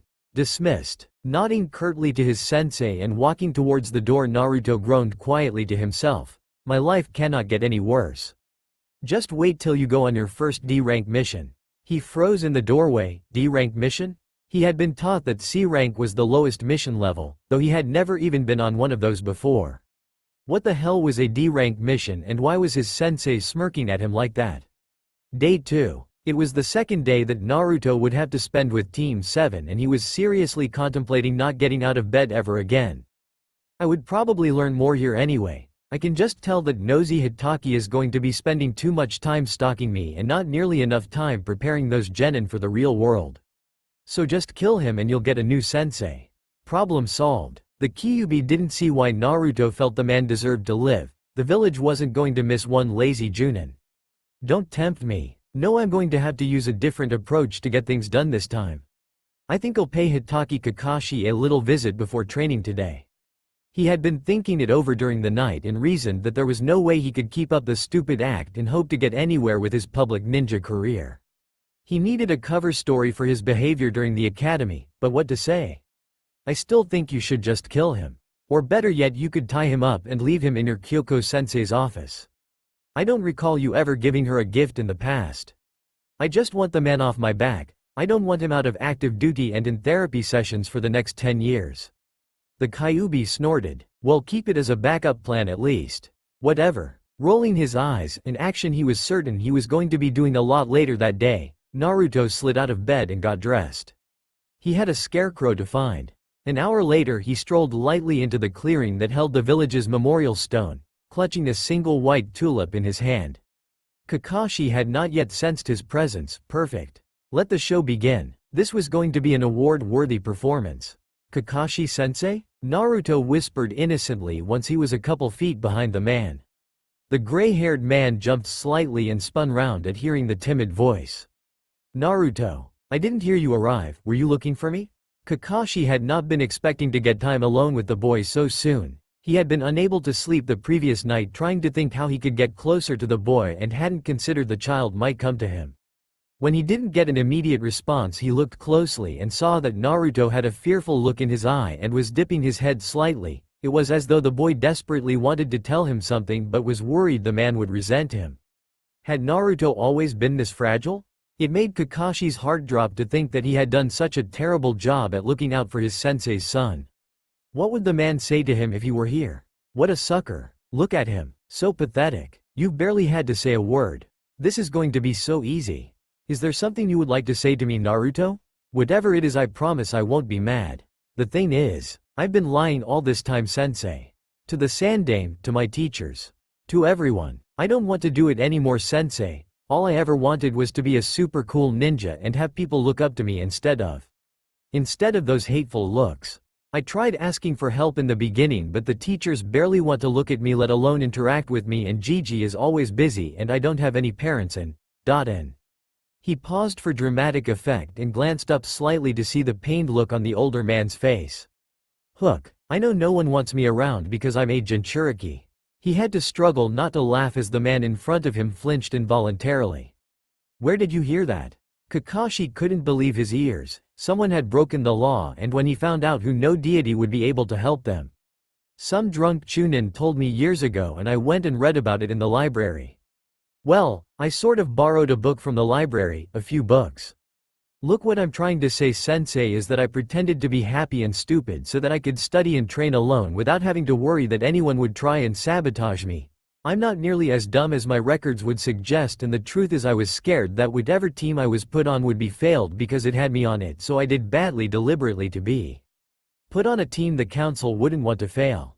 Kakashi breathed out. It was all starting to make sense now. The pranks and the fact he always skipped classes were so that no one would suspect him of actually being intelligent. How had the Junin missed that? I felt I had to tell you because I don't want to start my ninja career out with a lie. My whole life has been a lie. Even my last name isn't right. It's not Uzumaki, it's Namikaze. The silence in the clearing was deafening. Line. What? The entire world seemed to come to a halt for Kakashi. Naruto knew. He knew. How? He received a deadpan stare that screamed, "Are you kidding me? Just look at me and consider all the facts." I will not believe it was a coincidence that the Yondaime chose a random blonde-haired, blue-eyed chibi of himself to be a Jinchuriki on the same night his pregnant wife gave birth. Bullshit. I am Namikaze Naruto, son of the Yondaime Hokage. Don't try and lie to me. Naruto, I've had no one to look out for me my entire life, and even though I have a team I still feel as alone as ever. Please, give me a chance and I promise you won't regret being my sensei. I just want to feel as though I belong. Their eyes met and Kakashi felt his heart melt at the sight of the desperate blue eyes staring back at him. And sinker. The Kyuubi had been chewing on some bones and avidly watching the scene unfold. Being in the kid's mind made for some great entertainment. And now for the finishing touches. Brushing past the frozen man, Naruto knelt down in front of the memorial stone and lay the tulip on the ground in front of it before lifting his hand to wipe a tear from his eyes. A bird landed on the stone and whistled out a sweet tune that put a small smile on the boy's face. I once overheard a woman say that white tulips were a symbol of forgiveness. I've had pain and resentment in my heart so long that it's been ripping me apart from the inside. The tears were spilling freely now and Kakashi looked like he had been stabbed through the heart with a sword of ice. I'm definitely adding this memory to my ultimate collection. Kurama was clutching his side and laughing heavily. This was a magnificent performance. But I'm a ninja now and it's time I let go. Despite what they did to me, I know that they loved me and one day I will get to rush into their arms and feel their love surround me. Like how the wind surrounds the trees, gently caressing its leaves. He lifted his hand slowly and stroked the small bird before watching it fly away. Someone get this guy a podium and a violinist. Naruto turned and lifted his tear-lined eyes to meet Kakashi's guilt-ridden ones and choked out a soft whisper. I don't want to have to pretend anymore. He sniffed before casting his eyes back to the ground nervously. And the award goes to Namikaze Naruto. Watching as Kakashi tried to collect himself, Naruto took a moment to step into his mindscape and give a deep bow to the Kyuubi, who was clapping loudly and whooping. The blonde grinned. They didn't get moments like this often enough. You won't have to, Naruto. You're a Konoha shinobi now and we look after our own. That had been a week ago and, frankly, Naruto didn't believe a word of it. His team had somehow passed the second test and he had finally found out what a D-rank mission was. The last time the Sandaime had seen anyone ballsy enough to glare at him like that, he had been fighting on the front lines of a war. Currently, Naruto was shoveling horse manure from one side of a field to the other. I feel like I've said this enough times that you should have done something about it already, but this is beneath us. Naruto started twitching, which caused Sakura to scurry fearfully from him. Do not start on me again. I am almost at the end of my tether and if I don't get a mission soon I swear I am going to start attacking the villagers that request these chores. So hurry up and get a mission already. If you don't kill something soon I am going to keep you up day and night doing impressions of your pink-haired teammate.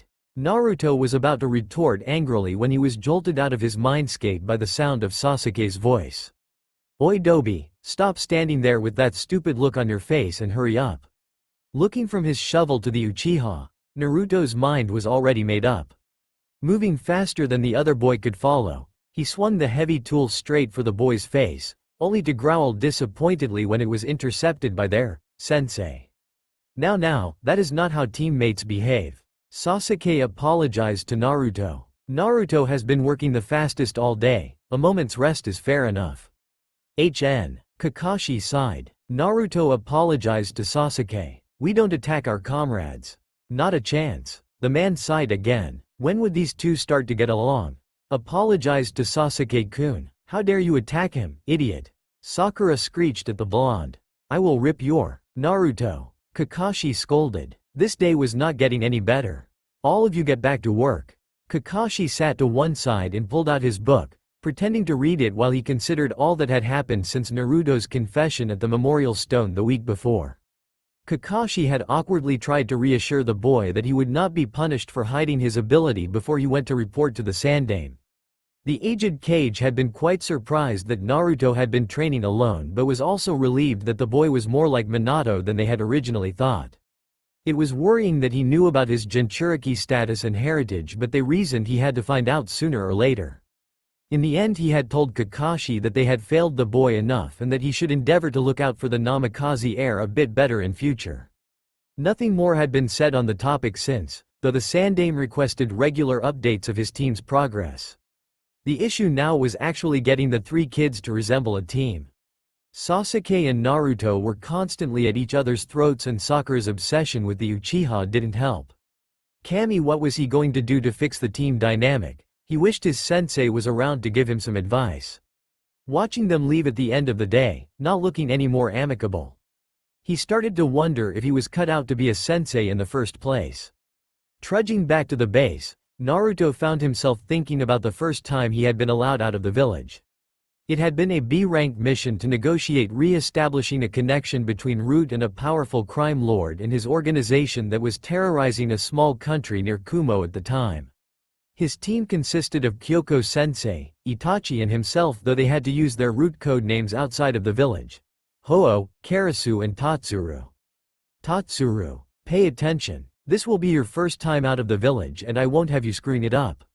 The small 6-year-old blonde had been so excited to finally be going on a mission that he had started daydreaming about how awesome it would be while his sensei was debriefing the team. Right, to summarize, we will meet with the leader of the organization, Kyojin, and listen to his proposal to do business with Root. If his proposal sounds profitable, we will accept and begin making plans to station some of our agents in the area, which will also give us a stronghold near Kumo. If his proposal is unsatisfactory, then we kill him and take control of his organization, choosing someone amongst his ranks to be our pawn. Understood? Hi, Karasu responded. Ho-Oh waited a moment for Tatsuru to respond, but he seemed to be going over her words in his head and deciding if he understood or not. Is there a problem, Tatsuru? Well, I don't get it. Why do we have to kill him if we don't like his proposals? Can't we just work with someone else? Ho-Oh sighed. That is because if he makes demands we have no desire of meeting, He will soon become an enemy and a liability when we don't stick to our end of the deal. Better we kill him and promote someone that will be easier to manipulate without having to compromise our goals. Understood? Yeah, I think so. It was Karasu's turn to sigh. You are supposed to say, hi, or, yes ma'am, Tatsuru. You must always show respect to your superiors. Oh okay, I'll remember next time. But why'd I have to be Tatsuru before we've left the fort? Why can't I be Naruto? You need to get used to the name Tatsuru as it will be your second name from now on. And this is not a fort, it is a base. Karasu was smiling at the young boy but was beginning to get frustrated. Tatsuru had been constantly asking questions since the day he had joined and he rarely accepted the answers without argument. But, Tatsuru. The boy jumped. Ho-Oh-sensei had stood up and slammed her palms on the desk, causing all the paperwork that was on it to fly everywhere. The torches had all gone out in the room and a strange red glow had surrounded her person, providing the only light source. Her hair was flailing behind her as if she was a being possessed and her eyes held flames in them that promised pain. You will answer to that name until we return to the base. You will show respect to your superiors and you will behave like a shinobi at all times. Am I understood? Hi. The poor boy was frozen in place, terrified to even blink for fear of incurring his sensei's wrath. Excellent. She had sat back down calmly and taken a sip of her tea. The torches were relit and her papers were all somehow back on her desk and stacked neatly. The shaken-up Tatsuru turned to Karasu to see if he was affected and was shocked that the older boy held a blank expression on his face. Pack for a 7-day all-round trip and meet me at the southern exit tunnel. You have half an hour. Dismissed. Running through the base, Tatsuru couldn't keep the grin off of his face. Today was the day he would set out on his first mission and prove himself worthy of the title, Shinobi. Danzo Jiji had told him that being a shinobi wasn't all about saving princesses and being a hero and that if he would ever hope to understand the great sacrifice that was shinobi-hood he would have to go out into the world and experience the cruel reality of it firsthand. Tatsuru couldn't wait. He knew that his village was as full of evil as it was good and he wanted to grow strong enough to maintain the balance and ensure its survival. The boy held no real love for Konoha but his parents had died so that it would stand and he wouldn't make their sacrifice and his early years of suffering for nothing. Konoha would stand even if he had to hold it up on his own. Bursting into his room to pack his things, the grin not having slipped from his face, Tatsuru paused to look at his sword resting on the edge of his bed. Lifting it slowly and drawing the dark metal blade from its sheath he ran his fingers gently across it and his face settled into a sad smile. I am Namikaze Naruto, shinobi of the leaf. They had taken his childhood, they had taken his family, they had even tried to take away his rightful name. They would not take away his shinobi status. He would not allow it. Changing into his armor he considered himself in the mirror. Kami, I look so badass right now. The Kyuubi snorted in the young boy's mindscape and wondered to himself, not for the first time, why he had acknowledged the boy as a worthy host. Watching as the boy raced to the southern exit he found himself reminded of another passionate, spiky-haired individual. So different yet so alike. The trio had managed to slip out of the village easily enough and were now aboard a small ferry boat that would take them to their destination. Tatsuru was sitting on the edge of the boat and gazing out at the open sea, encapsulated by its moonlit beauty. So engaged was he in the eternal waves that he did not feel Karasu approach him from behind. Tatsuru, you have not eaten and as you well know that could hinder you if we enter a combat situation, come inside and have something. Forgive me Ni-san, the sea is just so free and full of mystery to me. I had not realized I had been sitting here so long. Tatsuru, be careful with your words. You must call me Karasu when we are on these sorts of missions. I see that you are truly having your eyes opened to the beauty of the world so I will permit you to stay out here for a few more minutes. Something to consider though. We know only too well that our actions are only a drop in the sea, but we must not forget that without any drops there would be no sea. Leaving the young boy to ponder his words and look out at the sea once more, Karasu hummed lightly to himself as he made his way back to the lower deck to consult with his sensei. Ho-Oh Taicho had made them disembark a small way out from the mainland and run across the water to enter the foreign land from a different location so that they would not be spotted by enemy nin. It was as they approached the land that Tatsuru once again decided to voice his confusion. But Ho-Oh-sensei, I just don't get it. If this guy is supposed to be welcoming us to do business, Why wouldn't he have sent someone to greet and escort us back to him unharmed? Shut up, Tatsuru. Ho-Oh had explained to Naruto repeatedly that those customs did not apply to underground crime lords, but he would not let up. But sensei. No. Shut up. This is the last time I will say it. Yes, a welcome party is usually sent out. No, we will not be meeting the welcome party. Yes, we will be meeting Kyojin's leader, and no, we cannot trust him to greet us warmly even though he is a potential business partner. There is every chance he will have sent assassins to take us out before we hit the mainland, and I won't risk it just because you want to be greeted with a horse-drawn carriage and your own fucking parade. Fine, I get it. The boy huffed, missing the dark look thrown his way as he scanned the forest they were approaching for signs of activity. Karasu remained silent throughout the run to the mainland, thankful on Tatsuru's behalf that Ho-Oh sensei wouldn't deal with the boy in her usual manner for fear of drawing attention to their location. They were wearing suppression seals that allowed them enough access to their chakra to run across the water so that they would not be sensed by any shinobi in the area. They had ran for about half an hour before Ho-Oh Taicho stopped in front of a seemingly random tree and began running her fingers over it. Tatsuru was about to question loudly but had his mouth clamped shut by Karasu before he could even take a breath. Looking up into his brother figure's face, he saw the older boy lift a finger to his lips to motion for him to remain silent. Nodding slightly, he took a light breath when his mouth was released and looked back at Karasu questioningly. Ho-Oh sensei had still not turned around and was carefully examining the tree, so Karasu signaled for the younger boy to reach out with his senses. Tapping into the Kyuubi's chakra, he was instantly hyper-aware of his surroundings.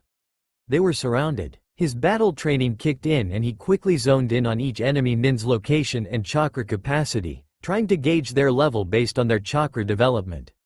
It appeared to be mostly chunin, and judging by how relaxed they were not aware they had the root nin in their midst. Suddenly his sensei sat down in front of the tree and bit her thumb, spreading the blood across the bark before rapidly running through a long series of hand seals ending in the Torah seal. His eyes widened as intricate seals spread out all across the trunk of the tree and disappeared as quickly as they came. As he blinked, a door opened up at the base of the tree. It was a secret tunnel. How had his sensei known it was there? Wisely choosing to wait till later and ask her, he followed Ho-Oh Taicho and Karasu into the tunnel, starting slightly when the door closed behind them. He was on high alert now, and this was no simulation test. He could not afford to miss a single thing. The tunnel was long and dimly lit by torches lining the walls, much like the current root base. He felt his heart rate pick up slightly as he could tell they were almost at the end.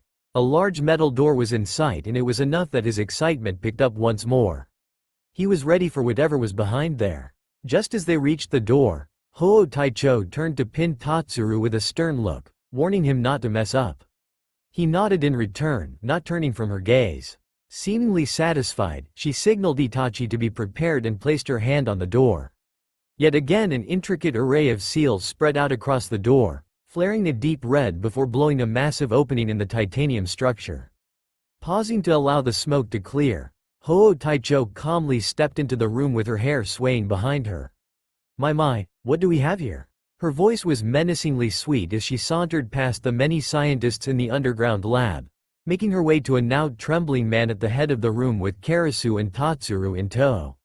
Jomei, old friend, I had not been expecting to find you here.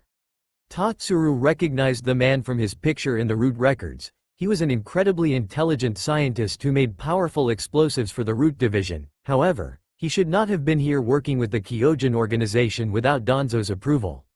The man's days were officially numbered. Ho, he managed to stutter out, shrinking down against the back wall and cowering from the masked woman's gaze. I was blackmailed into working for Kyojin, Bisham, and he took my family and he has them held hostage. He says he will turn them over to wild bandits if I don't create all these explosives to sell to the great villages, beginning with Kumo. Please, I am sorry and I will tell you everything I know. Please you. Tatsuru moved around the many worktops, taking in what the scientists had been up to. He noted that each time he got near one of the frozen men they would flinch. He didn't like instilling fear in people that were being used against their will, but this was the life he had signed up to and he wouldn't show weakness here. Ho-Oh did not speak for a few moments and Jomei faltered under her gaze. He was a blubbering wreck at her feet pleading for forgiveness. Eventually she clicked her fingers and all the other men in the room lined up against the walls. Yes, Jomei, you will tell me everything you know. Starting with Bishaman's game and inviting us here. The man nodded fervently, clearly relieved that Ho-Oh had decided not to kill him. Ho-Oh-sama, what about my F-family? We will deal with that later. You have my word. Now talk. And talk he did. It seemed the meeting with Bishaman, Kyojin's leader, would be rather interesting. Bishaman made a rather imposing sight, sat in his throne of skulls, his thick, muscular arms were constantly bulging and he wore only a thick sash of leather across his broad and hairy chest. On each hand he wore a pair of rusty, blood-stained knuckle dusters and on his large bald head he wore a helmet with 2 horns sticking out of each side. Directly behind him the fireplace was lit and he had 2 of his thugs stood either side of it, each carrying an axe and doing their best to look intimidating, though they were trembling slightly at the terrifying sight in front of them. Not Bishaman, but Ho-Oh. She was sat opposite Bishaman across the long wooden table and had a small red-headed boy stood beside her, seemingly unaffected by the tense atmosphere. The woman was exuding a huge and raw amount of power and all she was doing was sipping a cup of tea she had pulled from seemingly nowhere whilst staring, they assumed anyway, as both her and the boy wore masks, straight into Bishaman's bloodshot eyes. So let me get this straight, Bishaman-san. She whispered sweetly, tilting her head slightly to consider the hulking man sat in front of her. You would like me to reveal the locations of our nearby bases before you decide to do business with us? Her tone of voice was calm but held a hint of warning to it that was currently rubbing Bishaman the wrong way. You heard me, woman. Bishaman growled out at the redhead. I won't have you and your people thinking you can walk all over me and come in here like you run the place. I want to know everywhere that you will have your people stationed so that I can keep an eye on things and make sure you aren't screwing us over. Got it? No. You can consider that request officially denied. Ho-Oh had stood up now and was slowly making her way down the table to where Bishaman was leant back in his chair and eyeing her menacingly, baring his yellow teeth at her with a small growl. Take one more step, bitch, and my men here will cut you down where you stand. Ho-Oh chuckled softly and the guards in the room were incredibly unsettled by her calm demeanor. No one ever behaved this way in front of Bishaman. No one who was alive to boast about it anyway. Despite her chuckle, the woman had stopped walking and the 2 guards couldn't help but smirk at seeing her act in her place. They quickly felt a cold chill down their spines though as she turned towards them, having noticed their smirks.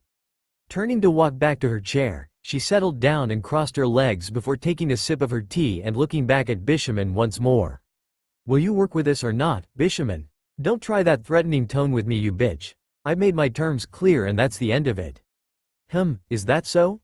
Tatsuru. She did not need to say another word as Bishaman watched with wide eyes as the small boy vanished from his position beside the woman and the bear-like man spun round when he heard both his guards drop to the ground behind him, their axes clattering on the ground beside them.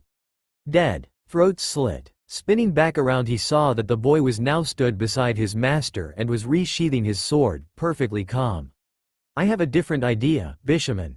You are going to provide me with the details of all of your business associates, and you are going to sign over all of Kyojin's assets to our organization. Then you are going to die. We can't tolerate liabilities, as you can imagine. How does that deal sound to you? The menacingly sweet tone she had used before was gone and her voice was pure venom as she removed her mask and stared straight into Bishaman's eyes.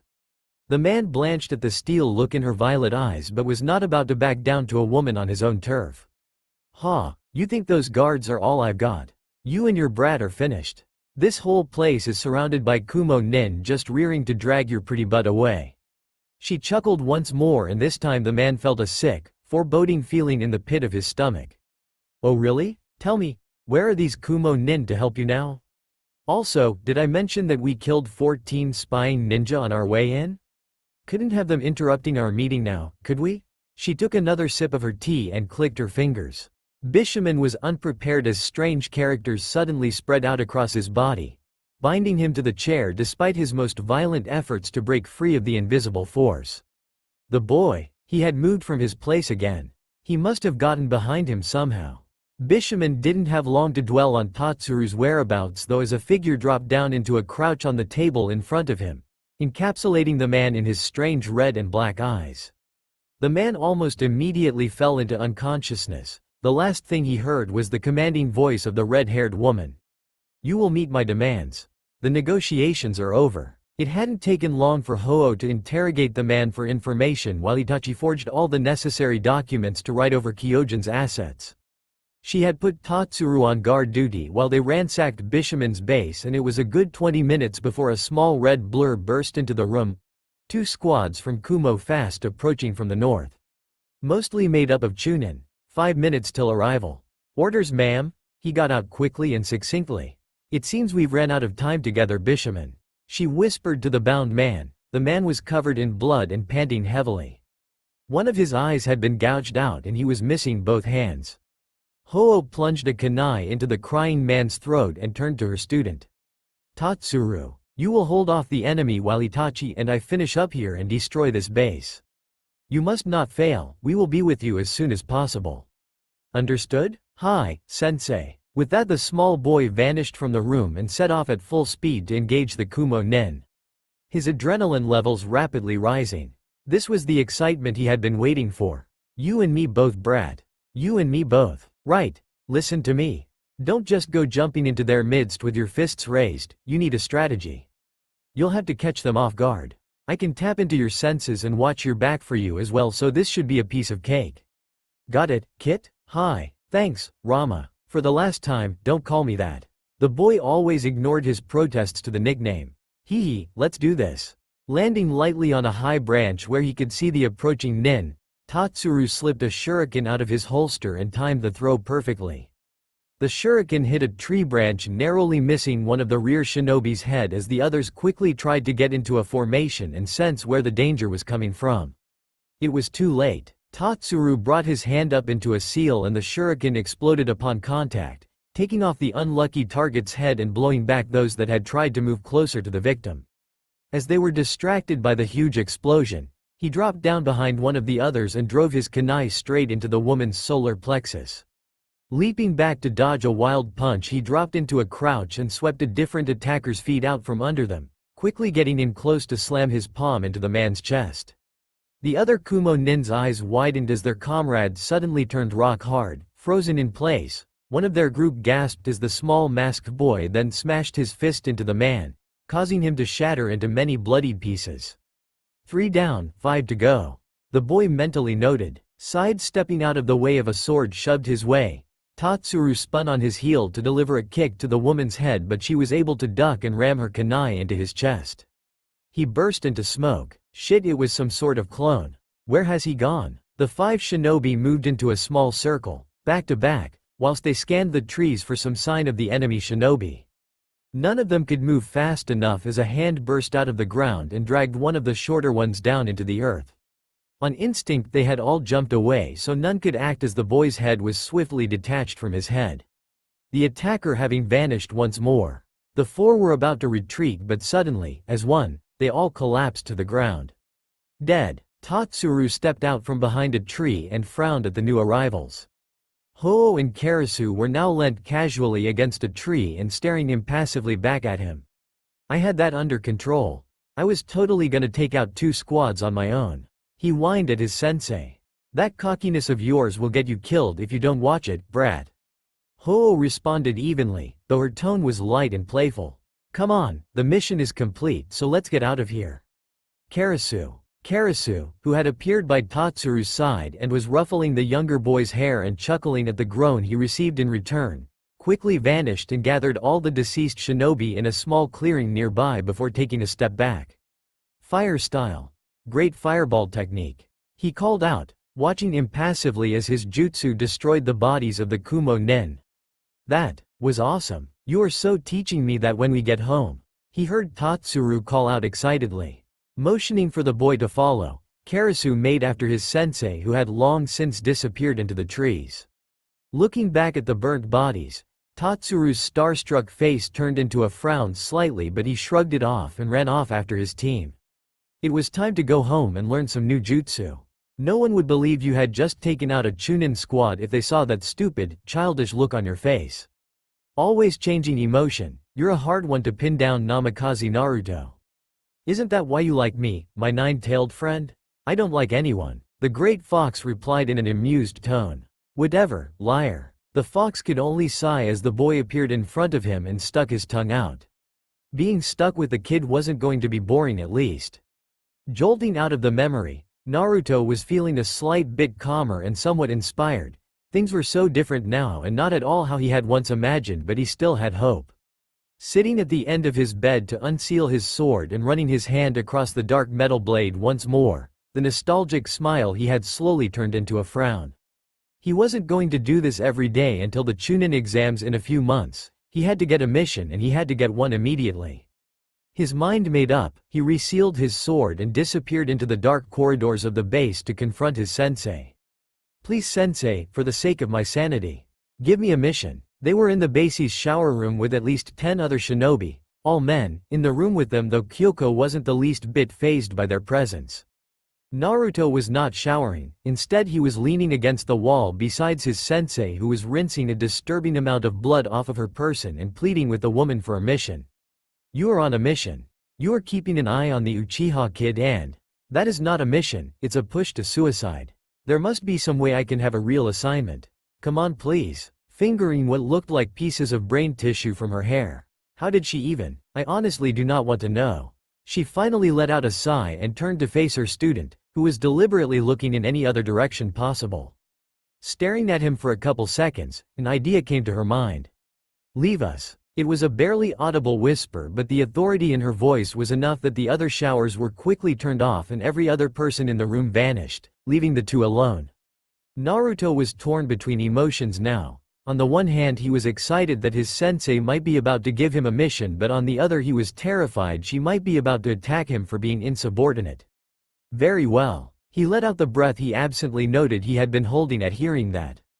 On this occasion I will grant your wish. There is one mission that became available earlier this evening. There are a couple catches though. 1. You will have to somehow get your team a specific C-rank mission tomorrow in order to accept this A rank. 2. You obviously cannot let your team find out you are on a separate and simultaneous mission, so will have to take extra precaution around that Hitaki. And lastly 3. You will owe me one favor. Naruto gulped. A favor? He just knew he would hate whatever it came round to be. But it would be worth an A- rank. Right? Right. Naruto clutched his head at the bellowed response. You don't have to deafen me for Kami's sake. Fine. Mission details? Yes, it would be worth it. He couldn't go on with D ranks much longer. Kyoko had at this point recommenced rinsing the blood and body tissue out of her hair and took a moment getting a piece of bone cartilage out that was somehow knotted in before responding. Seriously, what was she? I'm not asking, so drop it. Naruto still had a throbbing head from the Kyuubi's roaring and was certain he didn't want to know how his sensei had come to be in the state she was in. First the supposed C rank. The thing is I don't believe it has been ranked accurately. I think it's actually an A rank as well. Naruto perked up at that. He was going to do 2 A rank missions simultaneously? Oh yeah, he was that awesome. This is more like it. You can say that again. A bridge builder from the Land of Waves arrived in the village earlier requesting an escort back to his home. Protection from bandits, blah blah blah, typical C-rank stuff, right? Right. The issue is, we have information that the Land of Waves is currently having the life choked out of it by a man whose name I'm sure you're familiar with, Gato. Shipping magnate and crime lord. Oh yeah, this was sounding promising to the Namikaze heir. Yes. Now if Tazuna is building a bridge to the mainland, then that would make it difficult for Gato to maintain his stronghold there. Precisely, and for something that important I doubt he would send common thugs after the bridge builder. He would want a guaranteed death and has enough money to hire. Missing Nin. Oh, he was going to enjoy this.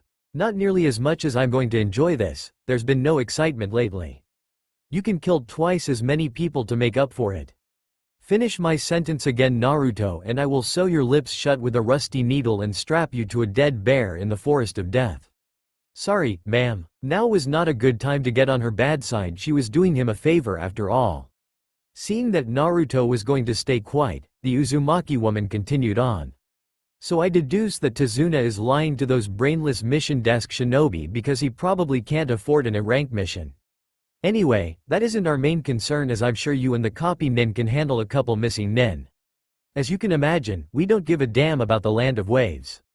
Your real mission is to assassinate Gato and move all his shares and profits over to root under our secret name.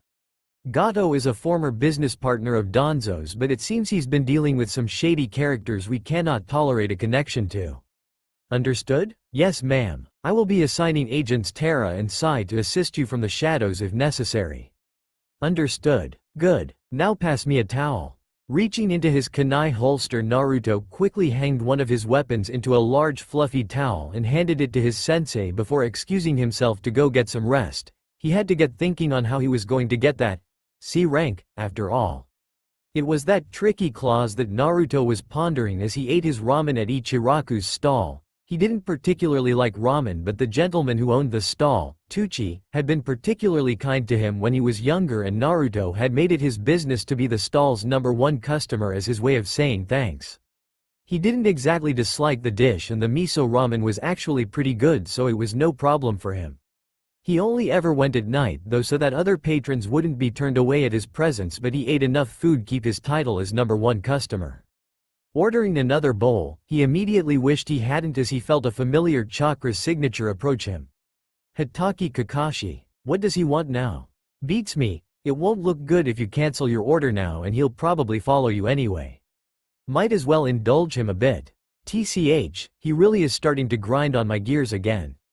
Ever since Naruto spilled his heart out to the man at the memorial stone, the man had made it his business to go looking for Naruto at random times and try to get past the emotional wall the boy had erected around himself. Needless to say, the visits were never welcome. Good evening, Naruto. You seem to have calmed down quite a bit since earlier. Good evening, Kakashi-sensei. He hated calling the man sensei. He hasn't taught me a damn thing, but had long been taught by his real sensei to respect his superiors.